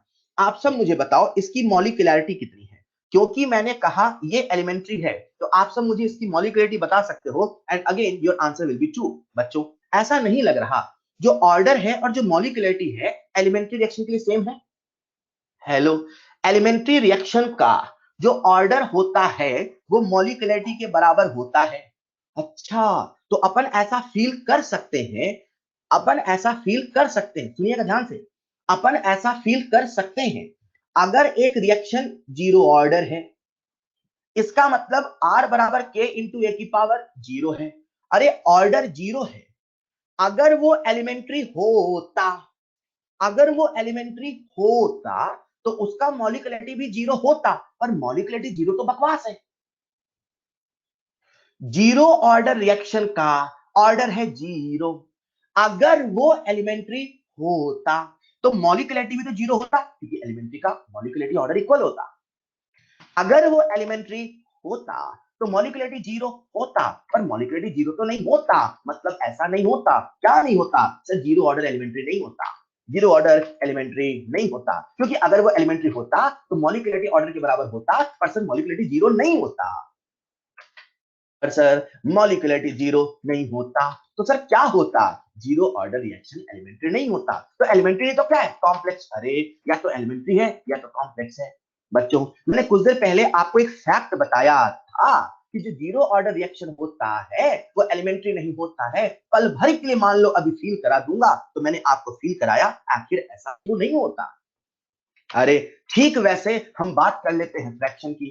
पल भर के लिए मान लो एक रिएक्शन है, इसका जो ऑर्डर है वो है हाफ। अगर इसका ऑर्डर है हाफ और अगर ये एलिमेंट्री अगर अगर ये एलिमेंट्री होता तो मॉलिक्यूलरिटी भी हाफ होता, पर मॉलिक्यूलरिटी हाफ नहीं होता। मॉलिक्यूलरिटी हाफ नहीं होता मतलब सर ये एलिमेंट्री नहीं होता, ये एक एलिमेंट्री नहीं होता। कहने का मतलब वही है, एलिमेंट्री रिएक्शन का ऑर्डर, एलिमेंट्री रिएक्शन का ऑर्डर कुछ भी होता, एलिमेंट्री रिएक्शन का ऑर्डर कुछ भी होता, ऐसा नहीं होता, ऐसा नहीं होता। एलिमेंट्री का ऑर्डर केवल पॉजिटिव होता, 0 नहीं होता, निगेटिव नहीं होता, फ्रैक्शन नहीं होता, वरना वो मॉलिक्यूलरिटी के इक्वल नहीं होता।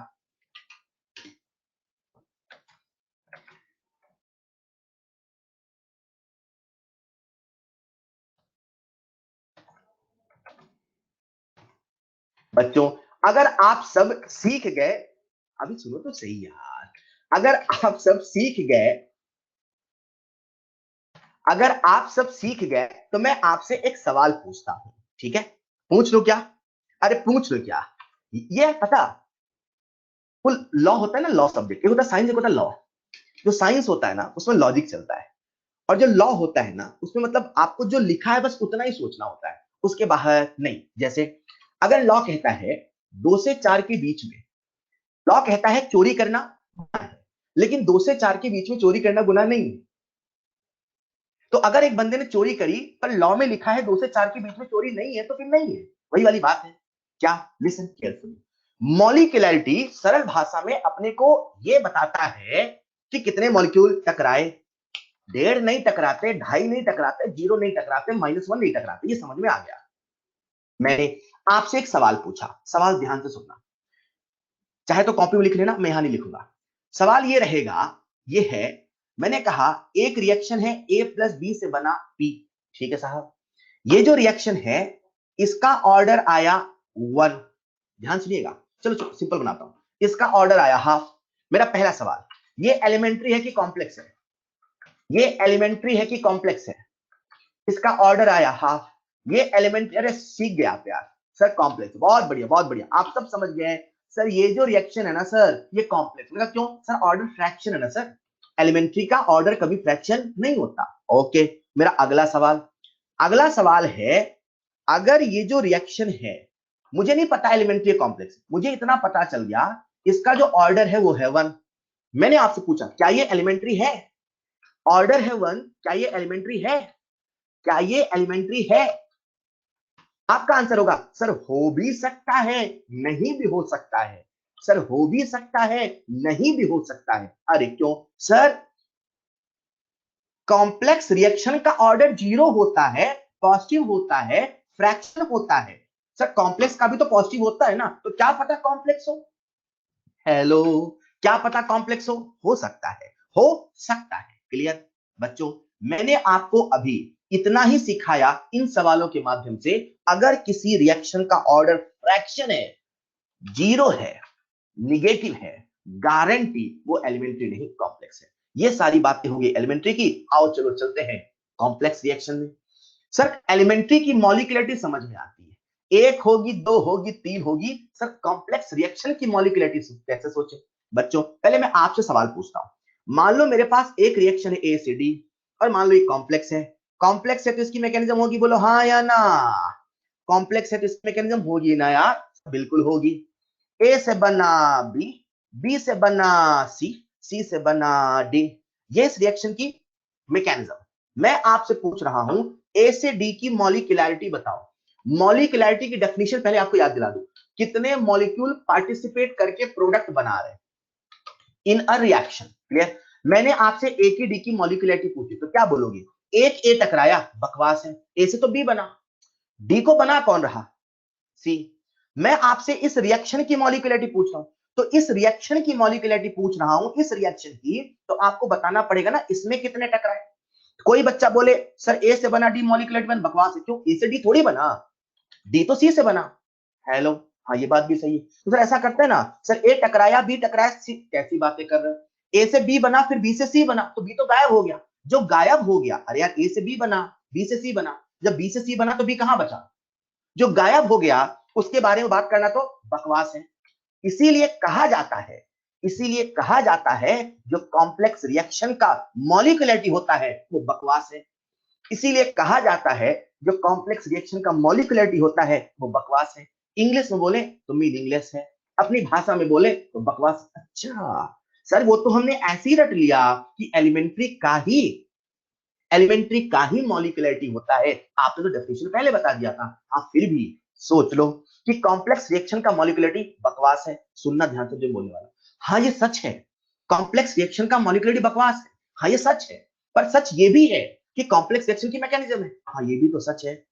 सच ये भी है कि कॉम्प्लेक्स रिएक्शन की मैकेनिज्म है, ए से बना बी, बी से बना सी, सी से बना डी, हाँ ये सच है। इसकी मॉलिक्यूलैरिटी बकवास है, हाँ ये सच है कि इसकी मॉलिक्यूलरिटी बकवास है। पर उससे भी बड़ा सच ये है, ये तो एलिमेंट्री, ये तो एलिमेंट्री, ये तो एलिमेंट्री है, इनकी तो मॉलिक्यूलरिटी है, इनकी तो मॉलिक्यूलरिटी है। अरे हाँ यार, क्योंकि वो तो एलिमेंट्री है, एलिमेंट्री की तो मॉलिक्यूलरिटी ही है, कॉम्प्लेक्स की बकवास है। पर ये step number 1, step number 2, step number 3 की तो मॉलिक्यूलरिटी है ना यार। This is a fact. Complex reaction की जो मॉलिक्यूलरिटी है वो आपको हर स्टेप की बतानी होगी। पूरे रिएक्शन की मॉलिक्यूलरिटी बकवास। हर स्टेप की मॉलिक्यूलरिटी है पर पूरे रिएक्शन की मॉलिक्यूलरिटी बकवास। बच्चों जैसा मैंने आपसे पहले कहा, जो मॉलिक्यूलरिटी है वो थ्योरेटिकल कांसेप्ट है, मतलब वो कॉलिजन थ्योरी से आया है। कॉलिजन थ्योरी से कॉम्प्लेक्स रिएक्शन की मॉलिक्यूलरिटी बकवास है, लेकिन ऐसा पाया गया। जो मैं बोलने वाला हूं लिसन केयरफुली, ऐसा पाया गया जनरली, नॉट ऑलवेज, ऐसा पाया गया जनरली कि जो कॉम्प्लेक्स रिएक्शन होती है उसका जो स्लोवेस्ट स्टेप होता है उसकी जो मॉलिक्यूलरिटी होती है वही रिएक्शन की मॉलिक्यूलरिटी होती है। मतलब मान लो रिएक्शन बना ए से डी, क्लियर? हमने इसकी मैकेनिज्म लिखी, ए से बना बी, बी से बना सी, सी से बना डी, ठीक है? ये इस रिएक्शन की मैकेनिज्म है, ठीक है? इसमें से कोई रिएक्शन फास्ट तो कोई स्लो है, ठीक है? जो सबसे स्लो वही आरडीएस है, ठीक है? मान लेते बीच वाला स्लो है, ठीक है? मान लेते बीच वाला आरडीएस है, ठीक है? इस रिएक्शन की मॉलिक्यूलरिटी बकवास है, ठीक है? हर स्टेप की मॉलिक्यूलरिटी है, सही है। मुझे तो इस रिएक्शन की मॉलिक्यूलरिटी बताना है और सवाल ने पूछा है, जिद कर रखा है, बताओ। अभी सवाल सिखाता हूं। ऐसा पाया गया जो कॉम्प्लेक्स रिएक्शन होती है उसकी जो मॉलिक्यूलरिटी होती है जनरली वो आरडीएस वाले स्टेप के बराबर होती है। मतलब इस स्टेप की मॉलिक्यूलरिटी कितनी है? 1। सर कैसे पता? एक ही भी है ना यार, एक ही भी तो टकराया होगा, एक ही भी तो टूटा होगा। हाँ सही है, तो इसकी मॉलिक्यूलरिटी कितनी? 1। ऐसा पाया गया अक्सर कि इस रिएक्शन की जो मॉलिक्यूलरिटी है वही कॉम्प्लेक्स रिएक्शन की मॉलिक्यूलरिटी है, बशर्ते कंडीशन है उसमें कोई इंटरमीडिएट ना हो। सर इसमें तो इंटरमीडिएट है। हाँ यार, मतलब एक बात तो पक्की है, इसकी मॉलिक्यूलरिटी हम नहीं बता सकते। तो सर फिर कब बता सकते हैं? आओ मैं आपको सवालों से इसे और क्लियर करता हूं। राइट, अभी फिलहाल मैंने आपसे बताया कि जो मॉलिक्यूलरिटी है वो एक थ्योरेटिकल कांसेप्ट है। मॉलिक्यूलरिटी हमेशा पॉजिटिव होगा, कभी जीरो कभी नेगेटिव नहीं होगा, और 3 से ज्यादा नहीं होता। इसे अपन डिटेल में फील करेंगे कॉलिजन थ्योरी में। अभी एज अ फैक्ट मान लो कि जो मॉलिक्यूलरिटी है वो 3 से ज्यादा नहीं होता। वहीं पे साथ में आपको मैं एक फ्री का फैक्ट दे रहा हूं, जिस प्रकार से मॉलिक्यूलरिटी 3 से ज्यादा बहुत बहुत रेयर होता है, ठीक उसी प्रकार से जो ऑर्डर है वो भी 3 से ज्यादा बहुत रेयर होता है। मॉलिक्यूलरिटी और ऑर्डर यहां लिखा हुआ है, मतलब ऐसा बहुत रेयरली होता है कि जो रिएक्शंस हैं उनका ऑर्डर भी 3 से ज्यादा हो, ऐसा नहीं होता है। राइट, तो मैंने कहा कि मॉलिक्यूलरिटी एलिमेंट्री का समझ में आता है, कॉम्प्लेक्स का बकवास है, समझ में आता है। फिर भी जबरदस्ती हमसे सवाल पूछे तो कैसे बताना है, आओ सवाल से सिखाता हूं। जैसे आप सबके सामने सवाल इसमें खाने तो मैंने खुद से ऐड किए हैं आपको सिखाने के लिए, तो थोड़ा सा कॉपरेट करिएगा, मेरी हैंड राइटिंग में है, मतलब टाइप फॉर्म में नहीं है। Alright, what will be molecularity of complex reaction, है ना, हमें बताना है कि इसकी मॉलिक्यूलरिटी कितनी है, राइट। ये जो रिएक्शन दे रखा है ये एक कॉम्प्लेक्स रिएक्शन है, जैसे ही उसने बोला कॉम्प्लेक्स है और एक ऑप्शन मीनिंगलेस है, मेरी बात सुन लो, एक ऑप्शन मीनिंगलेस है, क्योंकि मीनिंगलेस का ऑप्शन है तो आपको कुछ नहीं सोचना है, आपको तो जवाब देना है साहब कॉम्प्लेक्स रिएक्शन की जो मॉलिक्यूलरिटी है वो है बकवास, मीनिंगलेस। कॉम्प्लेक्स रिएक्शन की जो मॉलिक्यूलरिटी है वो है मीनिंगलेस। लेकिन अगर वहीं पे सवाल कुछ ऐसा होता, वही रिएक्शन है देखो, बस उसकी मैकेनिज्म गिवन है और मॉलिक्यूलरिटी ऑफ रिएक्शन पूछा है और किसी ऑप्शन में मीनिंगलेस नहीं है, लिसन केयरफुली, क्योंकि ऑप्शन में मीनिंगलेस नहीं है, क्योंकि ऑप्शन में मीनिंगलेस नहीं है, इसलिए जबरदस्ती बताना है, सवाल कह रहे हैं तुम बता के जाओगे, ऐसा नहीं जाओगे। तो जब उसमें मीनिंगलेस ऑप्शन नहीं है इसलिए मुझे चारों ऑप्शन में एक ऑप्शन टिक करना है, तो अब जो स्लो वाला स्टेप है, जो आरडीएस है, उसी की मॉलिक्यूलरिटी बता देना, वही कॉम्प्लेक्स रिएक्शन की मॉलिक्यूलरिटी होगी। ऐसा जनरली होता है, ऐसा होता है, ऐसा हमेशा हो कोई जरूरी नहीं, पर ऑप्शन मीनिंगलेस है ही नहीं, मीनिंगलेस ऑप्शन होता हम तो वही टिक करते, पर नहीं है तो बताना तो पड़ेगा यार, तो स्लो वाली की जो मॉलिक्यूलरिटी बता देना, स्लो वाली की one is the correct answer. Hello, clear?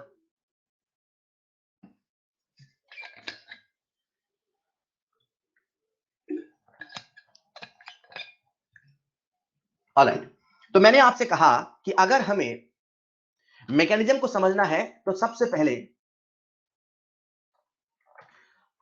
पहले एलिमेंट्री कॉम्प्लेक्स मॉलिक्यूल समझना होगा। अपन ने समझा, इसमें खूब सारे सवाल मैंने आपको मॉड्यूल दे रखे हैं, आज अटेम्प्ट करना बेटा, हमेशा याद रहेगा, वरना पता क्या होता है बाद में आप इसे फील नहीं करोगे। आज ही आप होमवर्क करना, देखना आपको सारी बातें मेरी याद आएंगी और हर लेवल आप सोचोगे। हम सवाल बहुत बेसिक लेवल के करते हैं पर आपके जहन में कंसेप्ट हर लेवल के डाले जाते हैं, तो आप सवाल करना, आपसे बनेंगे सारे। क्लियर? ऑलराइट, तो कहानी को आगे बढ़ाते हैं। अभी तक जो हमने पढ़ा बेटा वो सारा का सारा किस्सा था मैकेनिज्म का, रेट लॉ का। अब हम चैप्टर को आगे बढ़ाते हैं और काइनेटिक्स में हम लोग डिफरेंट ऑर्डर की रिएक्शन को डिटेल में पढ़ते हैं। हमें पता है कि अगर कोई रिएक्शन है तो उसका रेट लॉ होगा, उसका ऑर्डर होगा। Now we are going to discuss each and every order separately. जब हम ये टॉपिक पढ़ेंगे तो कैसे पढ़ेंगे पहले वो सुन लो। अगर ये मैप आपके दिमाग क्लियर रहेगा ना, सारे सवाल आपके उंगलियों पे आएंगे, आई प्रॉमिस, और आएंगे, देखना। तो सबसे पहले हम लोग क्या पढ़ते हैं, एक सेकंड बेटा।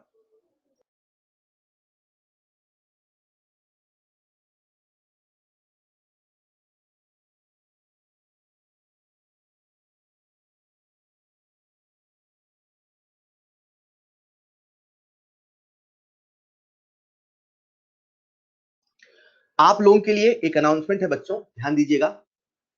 कल 8/12/2020 को भारत बंद को ध्यान में रखते हुए आपकी लाइव क्लासेस के शेड्यूल में सिर्फ कल के लिए चेंज किया गया है, राइट। तो आप एक बार शेड्यूल जरूर चेक करना। कल आपकी क्लासेस दोपहर 2 बजे से स्टार्ट होंगी। कल आपकी क्लासेस दोपहर 2 बजे से स्टार्ट होंगी। क्लास का time table notice board section में देख लेंगे।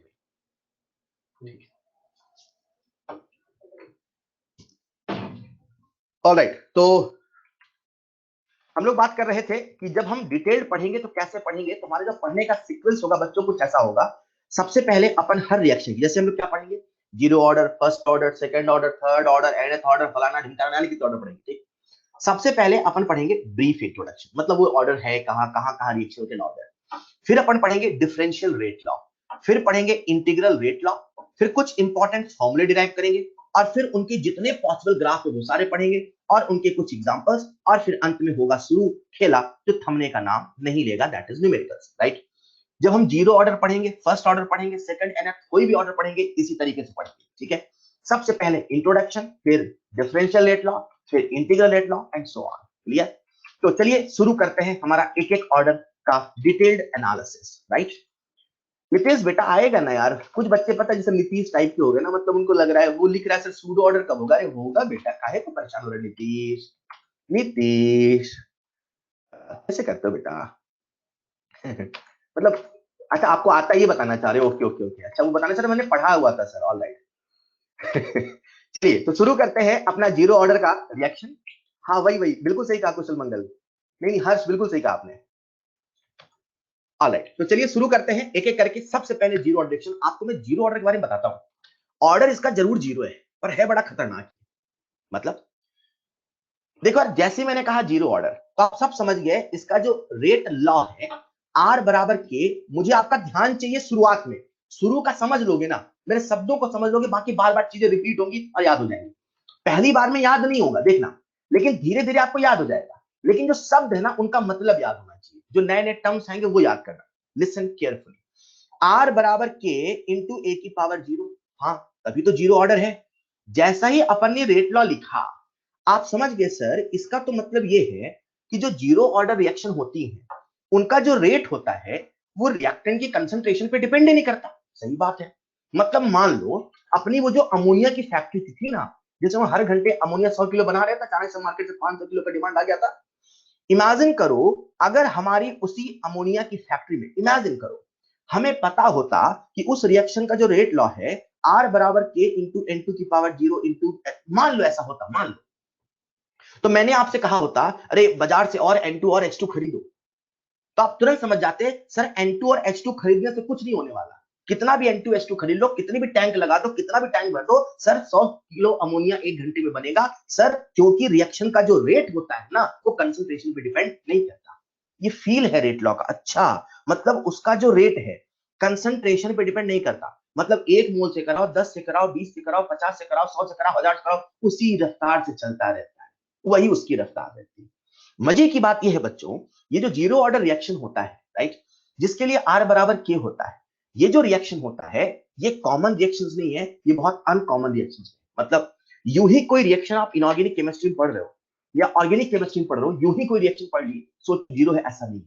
कहने के लिए इसका ऑर्डर जीरो है, कहने के लिए आर बराबर के है, वास्तविकता इसकी ये है कि ये जो बड़ा अनकॉमन होता है और जब भी होता है ना कुछ स्पेशल कंडीशन में होता है। मतलब एक ट्रिक सोचो, कभी आपसे पूछे वो रिएक्शन का जीरो ऑर्डर है, अगर कंडीशन कुछ स्पेशल है, हो सकता है वो zero order. Zero order reactions are not common reactions, they occur under some special condition. फिर भी अगर हम कुछ बात करें, एग्जांपल डिटेल में लास्ट में आएगा, फिर भी हम कुछ बात करें तो जो एंजाइम कैटलाइज्ड रिएक्शंस होती हैं और ऐसी रिएक्शंस जो मेटल के सरफेस पे होती हैं, ये सब कुछ जीरो ऑर्डर रिएक्शन का एग्जांपल हैं। ऐसे सवाल हमारे एग्जाम में आते हैं, मैं आपको बता दूं आया है। इन पॉइंट्स को नजरअंदाज नहीं करेंगे। जिस चीज को आप नजरअंदाज करते हो एग्जाम में वही आता है। एग्जामिनर को बहुत अच्छे से पता होता है बच्चा कहां नजरअंदाज करता है। बच्चे बता रहे हाँ ऐसा नहीं तो पढ़ लेंगे, गलत। समझो ना क्या कह रहा है, इसे फील करो। मतलब जब भी कोई एंजाइम कैटलाइज्ड रिएक्शन आए उसे आप सोचोगे वो जीरो ऑर्डर है। अगर कभी कोई रिएक्शन मेटल के सरफेस पे हो रही तो वो जीरो ऑर्डर है। डिटेल्ड एनालिसिस हम धीरे धीरे करके करेंगे, राइट। तो जब हम कोई भी ऑर्डर पढ़ेंगे सबसे पहले उसका इंट्रोडक्शन हो गया, फिर आता है डिफरेंशियल रेट लॉ। कहने के लिए बड़ा भारी भरकम शब्द लगता है डिफरेंशियल रेट लॉ, ये होता क्या सुनिएगा। मान लेते हैं हमारे सामने रिएक्टेंट ए है, ए से बना प्रोडक्ट है। आप सबके पास कॉपी पेन होना चाहिए, सारे फॉर्मूले लिखने हैं आप सबके पास। जब तक ये ऑर्डर चलेगा तब तक आप सबके पास कॉपी पेन होना चाहिए, चाहे तो A4 साइज का पेपर होना चाहिए। जब भी बोलूं लिखो तो लिखते चलना है, राइट। अपने सामने एक रिएक्शन है ए से बना प्रोडक्ट, ओके। मान लेते हैं जो ए है उसकी कंसंट्रेशन शुरुआत में ए है, राइट। ए की कंसंट्रेशन स्मॉल ए है, इसे हम लोग ए नॉट भी बोलेंगे। कभी कभी सवाल में ए लिखा होगा तो कभी कभी सवाल में ए नॉट लिखा होगा। ए नॉट का मतलब होता है इनिशियल कंसंट्रेशन, राइट। रिएक्शन होगी, रिएक्टेंट खत्म होगा तो ए माइनस एक्स एक्स बना। क्योंकि ये जो रिएक्शन है जीरो ऑर्डर है, ऐसा मैं आपको बता रहा हूं। क्योंकि ये रिएक्शन जीरो ऑर्डर है तो इसका जो रेट लॉ है आप कैसे लिखोगे सर, हम तो ऐसे लिखेंगे आर बराबर के इंटू ए की पावर जीरो। ये जो आर है जिसे आप रेट कहते हो, जो इस रिएक्शन का रेट है, इसे आप लिख दो minus D A by D T. बच्चों इसे ही बोलते हैं डिफरेंशियल रेट लॉ। मतलब ऐसे लिखने को ही बोलते हैं डिफरेंशियल रेट लॉ। बोलने में भारी लगता है, लिखने में बहुत आसान है। लेकिन यहां पे आपको दो टर्म समझने, एक है A naught that is initial concentration, A में से कुछ चला गया that is A minus X, इसे हम लोग लिखा करेंगे एटी। क्या लिखेंगे? एटी। लिसन केयरफुल, मैं बच्चों से पूछता हूं एटी क्या है, पता वो क्या बोलते हैं? सर ए नॉट इनिशियल है तो सर एटी फाइनल है। गलत। वो कहते हैं सर ए नॉट इनिशियल है तो एटी फाइनल है। गलत। ए नॉट इनिशियल है तो एटी फाइनल नहीं है। एटी का मतलब है रिमेनिंग कंसंट्रेशन। याद रखना, जब जब सवाल में आएगा एटी, उसका मतलब है रिमेनिंग कंसंट्रेशन। एक मिनट यार, ये टाइम कुछ गड़बड़ दिखा रहा है क्या? नहीं, अभी तो काफी टाइम है ना? अभी काफी टाइम है क्या क्लास में? मेरे ख्याल से कंप्यूटर में टाइम कुछ गड़बड़ दिखा रहा है। अच्छा ठीक है, ठीक है। ओके ओके, 4:21 हो रहे। ऑल राइट ऑल राइट, ठीक है बेटा, सुनिएगा ध्यान से। हाँ शायद इसमें टाइम कुछ दिखाई ना, तो मैंने कहा टाइम कैसा दिख रहा है। ऑल राइट बेटा, चलिए सुनिएगा, ध्यान सुनना। तो जब हम एटी लिखेंगे, बार बार ध्यान से सुन लो, एटी का मतलब है रिमेनिंग कंसंट्रेशन। सभी लोग बोलेंगे, एक बार बोलना जरा, एटी का मतलब क्या? फाइनल कंसंट्रेशन ना। एटी का मतलब है हो सकता है आप फाइनल सोचो चलेगा, लेकिन मेरे तरीके सोचना है तो आज से एटी को अपन फाइनल नहीं सोचेंगे, नहीं बोलेंगे, नहीं लिखेंगे। एटी का मतलब है remaining concentration of reactant. Remaining concentration of reactant मतलब बच गया। रिमेनिंग कंसंट्रेशन मतलब बच गया। बोलो एक बार एटी का मतलब, बोलो प्लीज। फाइनल नहीं, ना सोचना, ना लिखना, ना बोलना। रिमेनिंग बच गया, एटी मतलब बच गया। क्लियर? ऑलराइट। तो अपन ने लिख लिया इसका differential rate law. So simple. यहां तक आपको अभी कुछ कॉपी में लिखना नहीं है। इंट्रोडक्शन की बात हो गई, डिफरेंशियल रेट लॉ लिख लिया। अब हम लोग क्या करते हैं, अगर ऑर्डर को डिटेल में पढ़ना होगा तो ये जो डिफरेंशियल रेट लॉ है, इसे हम करेंगे इंटीग्रेट। क्या करेंगे? इंटीग्रेट।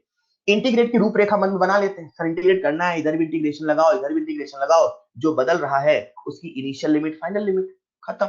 जो बदल रहा है उसकी इनिशियल लिमिट, फाइनल लिमिट, मतलब minus D by D T बराबर के इंटू ए की पावर 0 के। हमने इधर भी इंटीग्रेट किया, उधर भी इंटीग्रेट किया, dt को उधर भेज दिया, तो इंटीग्रेशन माइनस डी ए बराबर इंटीग्रेशन के dt। चाहे तो लिमिट रख के इंटीग्रेट कर लो, चाहे बिना लिमिट की। मतलब इसे हम ऐसे भी कर सकते हैं, देखिएगा, माइनस इंटीग्रेशन, कंसंट्रेशन कहां से कहां बदल रहा? सर ए नॉट से एटी। एक बार सुन लो ताकि आगे बताना नहीं पड़े। ए नॉट से एटी, और ये क्या होगा बच्चों? डी कंसंट्रेशन ऑफ ए बराबर डी टी। तो टाइम कहां से कहां बदला? सर टाइम बदला 0 से टी। सर कैसे पता चला? ऐसे पता चला। रिएक्शन में इनिशियल कंसंट्रेशन क्या थी? ए नॉट। कहां गई? Final T. तो अपन ने लिमिट इंटीग्रेशन कर दिया, या ऐसे कर इंटीग्रेशन करोगे बच्चों तो अपने सामने फॉर्मूला आता है, अपने सामने फॉर्मूला आता है एटी बराबर ए नॉट माइनस के टी। इसे आप ऐसे लिख लो। मैं आपसे पूछ रहा हूं ए नॉट बड़ा है कि एटी?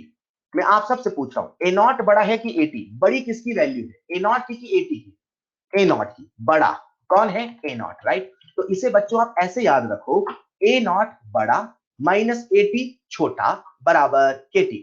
सभी इंटीग्रल रेट लॉ को याद करने का तरीका चलेगा, बड़ा माइनस छोटा बराबर केटी। ठीक, तो ए नॉट माइनस एटी बराबर केटी। ए नॉट मतलब बड़ा, एटी मतलब छोटा, ए नॉट माइनस एटी बराबर केटी। क्लियर बच्चों? ये जो आपके सामने लिखा है इसे हम लोग कहते हैं integral rate equation for zero order. आप सब अपनी कॉपी में जीरो ऑर्डर का लिखेंगे पहला फॉर्मूला, ए नॉट माइनस एटी बराबर केटी।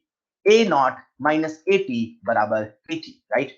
बच्चों, क्या इस इंटीग्रल रेट लॉ की मदद से हम लोग रेट कांस्टेंट निकाल सकते हैं? बिल्कुल निकाल सकते हैं। तो के बराबर होगा ए नॉट, बोलना जरा, लिखना चाहे लिखना नहीं पर बोलना जरूर, A naught minus A T upon upon T. हम किसी भी जीरो ऑर्डर रिएक्शन का, हम किसी भी जीरो ऑर्डर रिएक्शन का रेट कांस्टेंट ऐसे निकाल सकते हैं। आप तो बस एक फॉर्मूला याद रखना अभी तक, ए नॉट माइनस एटी बराबर केटी। हाँ, ए नॉट का मतलब इनिशियल कंसंट्रेशन, एटी का मतलब रिमेनिंग, कितना बच गया।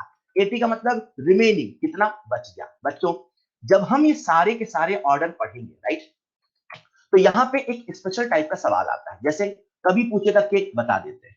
कभी कभी सवाल आपसे पूछता है कंसंट्रेशन ऑफ प्रोडक्ट। हमने इस चैप्टर में जितनी बातें करनी है और जितनी बातें हम करेंगे वो सारी की सारी रिएक्टेंट पे बेस्ड है। ध्यान से सुन लो। मतलब चाहे मैं आपको जीरो ऑर्डर पढ़ाऊं, चाहे मैं आपको फर्स्ट ऑर्डर पढ़ाऊं, चाहे आपको मैं nth ऑर्डर पढ़ाऊं, सारा डेरिवेशन हमारा, सारी बातें हमारी रिएक्टेंट को लेकर है। क्योंकि रिएक्टेंट को लेकर है इसीलिए मैंने minus D by D T लिखा। अगर प्रोडक्ट को लेके होता तो हमारा डेरिवेशन शायद ये ऐसे ना होता, जहां माइनस से वहां प्लस होता।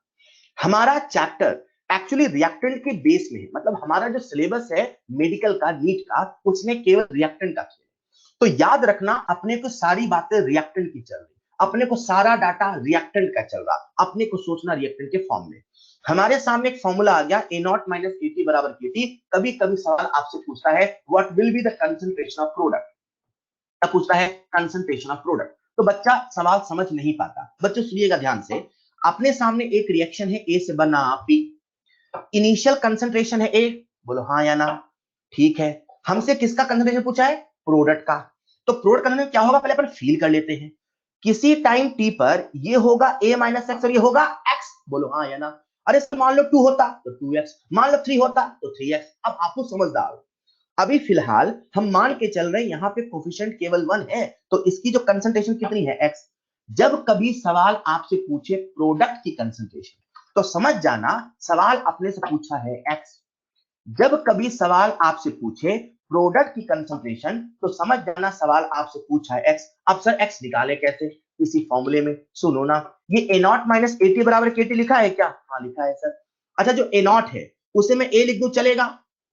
बेटा होता क्या है ना, जब इसको हम कॉपी में लिखते हैं आराम से तो मजा आता है। अभी आप कॉपी में नहीं लिख रहे हो तो प्लीज बोलते जरूर चलना। ए नॉट को ए लिख दो, चलेगा? चलेगा। एटी को माइनस ए माइनस एक्स बराबर केटी लिख दो, चलेगा? बोलो चलेगा। ए माइनस एक्स बराबर केटी लिख दो, चलेगा? बोलो चलेगा? चलेगा। हम किसकी कंसंट्रेशन निकाल रहे हैं? रिएक्टेंट की बची हुई कि प्रोडक्ट की कंसंट्रेशन?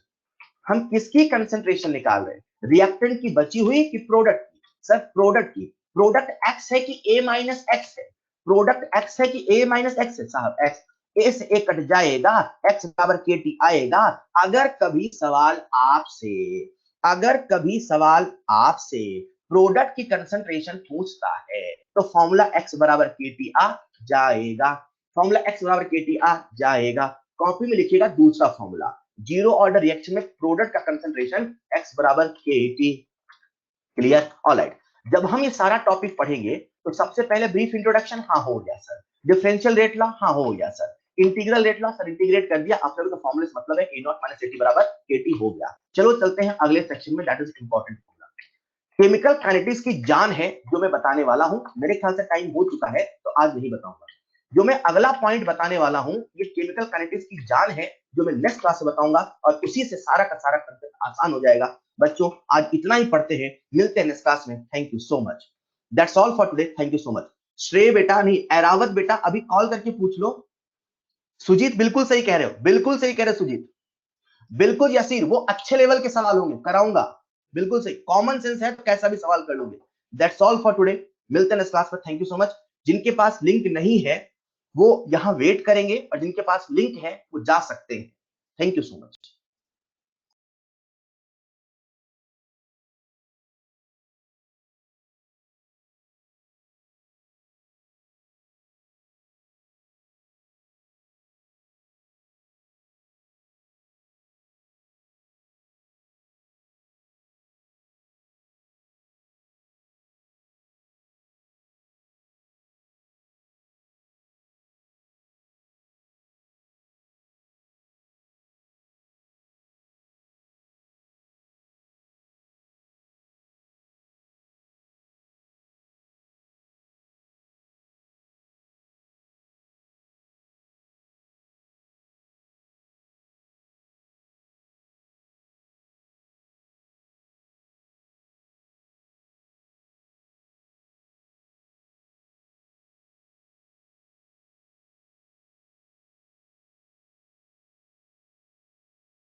आप सबके सामने अभी एक पॉपअप आया होगा। पॉपअप की मदद से आज की क्लास के हैंडआउट को डाउनलोड कर सकते हैं। यही हैंडआउट मैंने ड्राइव पर भी सेव कर दिया है, राइट। बच्चों में से क्लोज कर रहा हूं। That's all for today. मिलते हैं नेक्स्ट क्लास में। Thank you so much.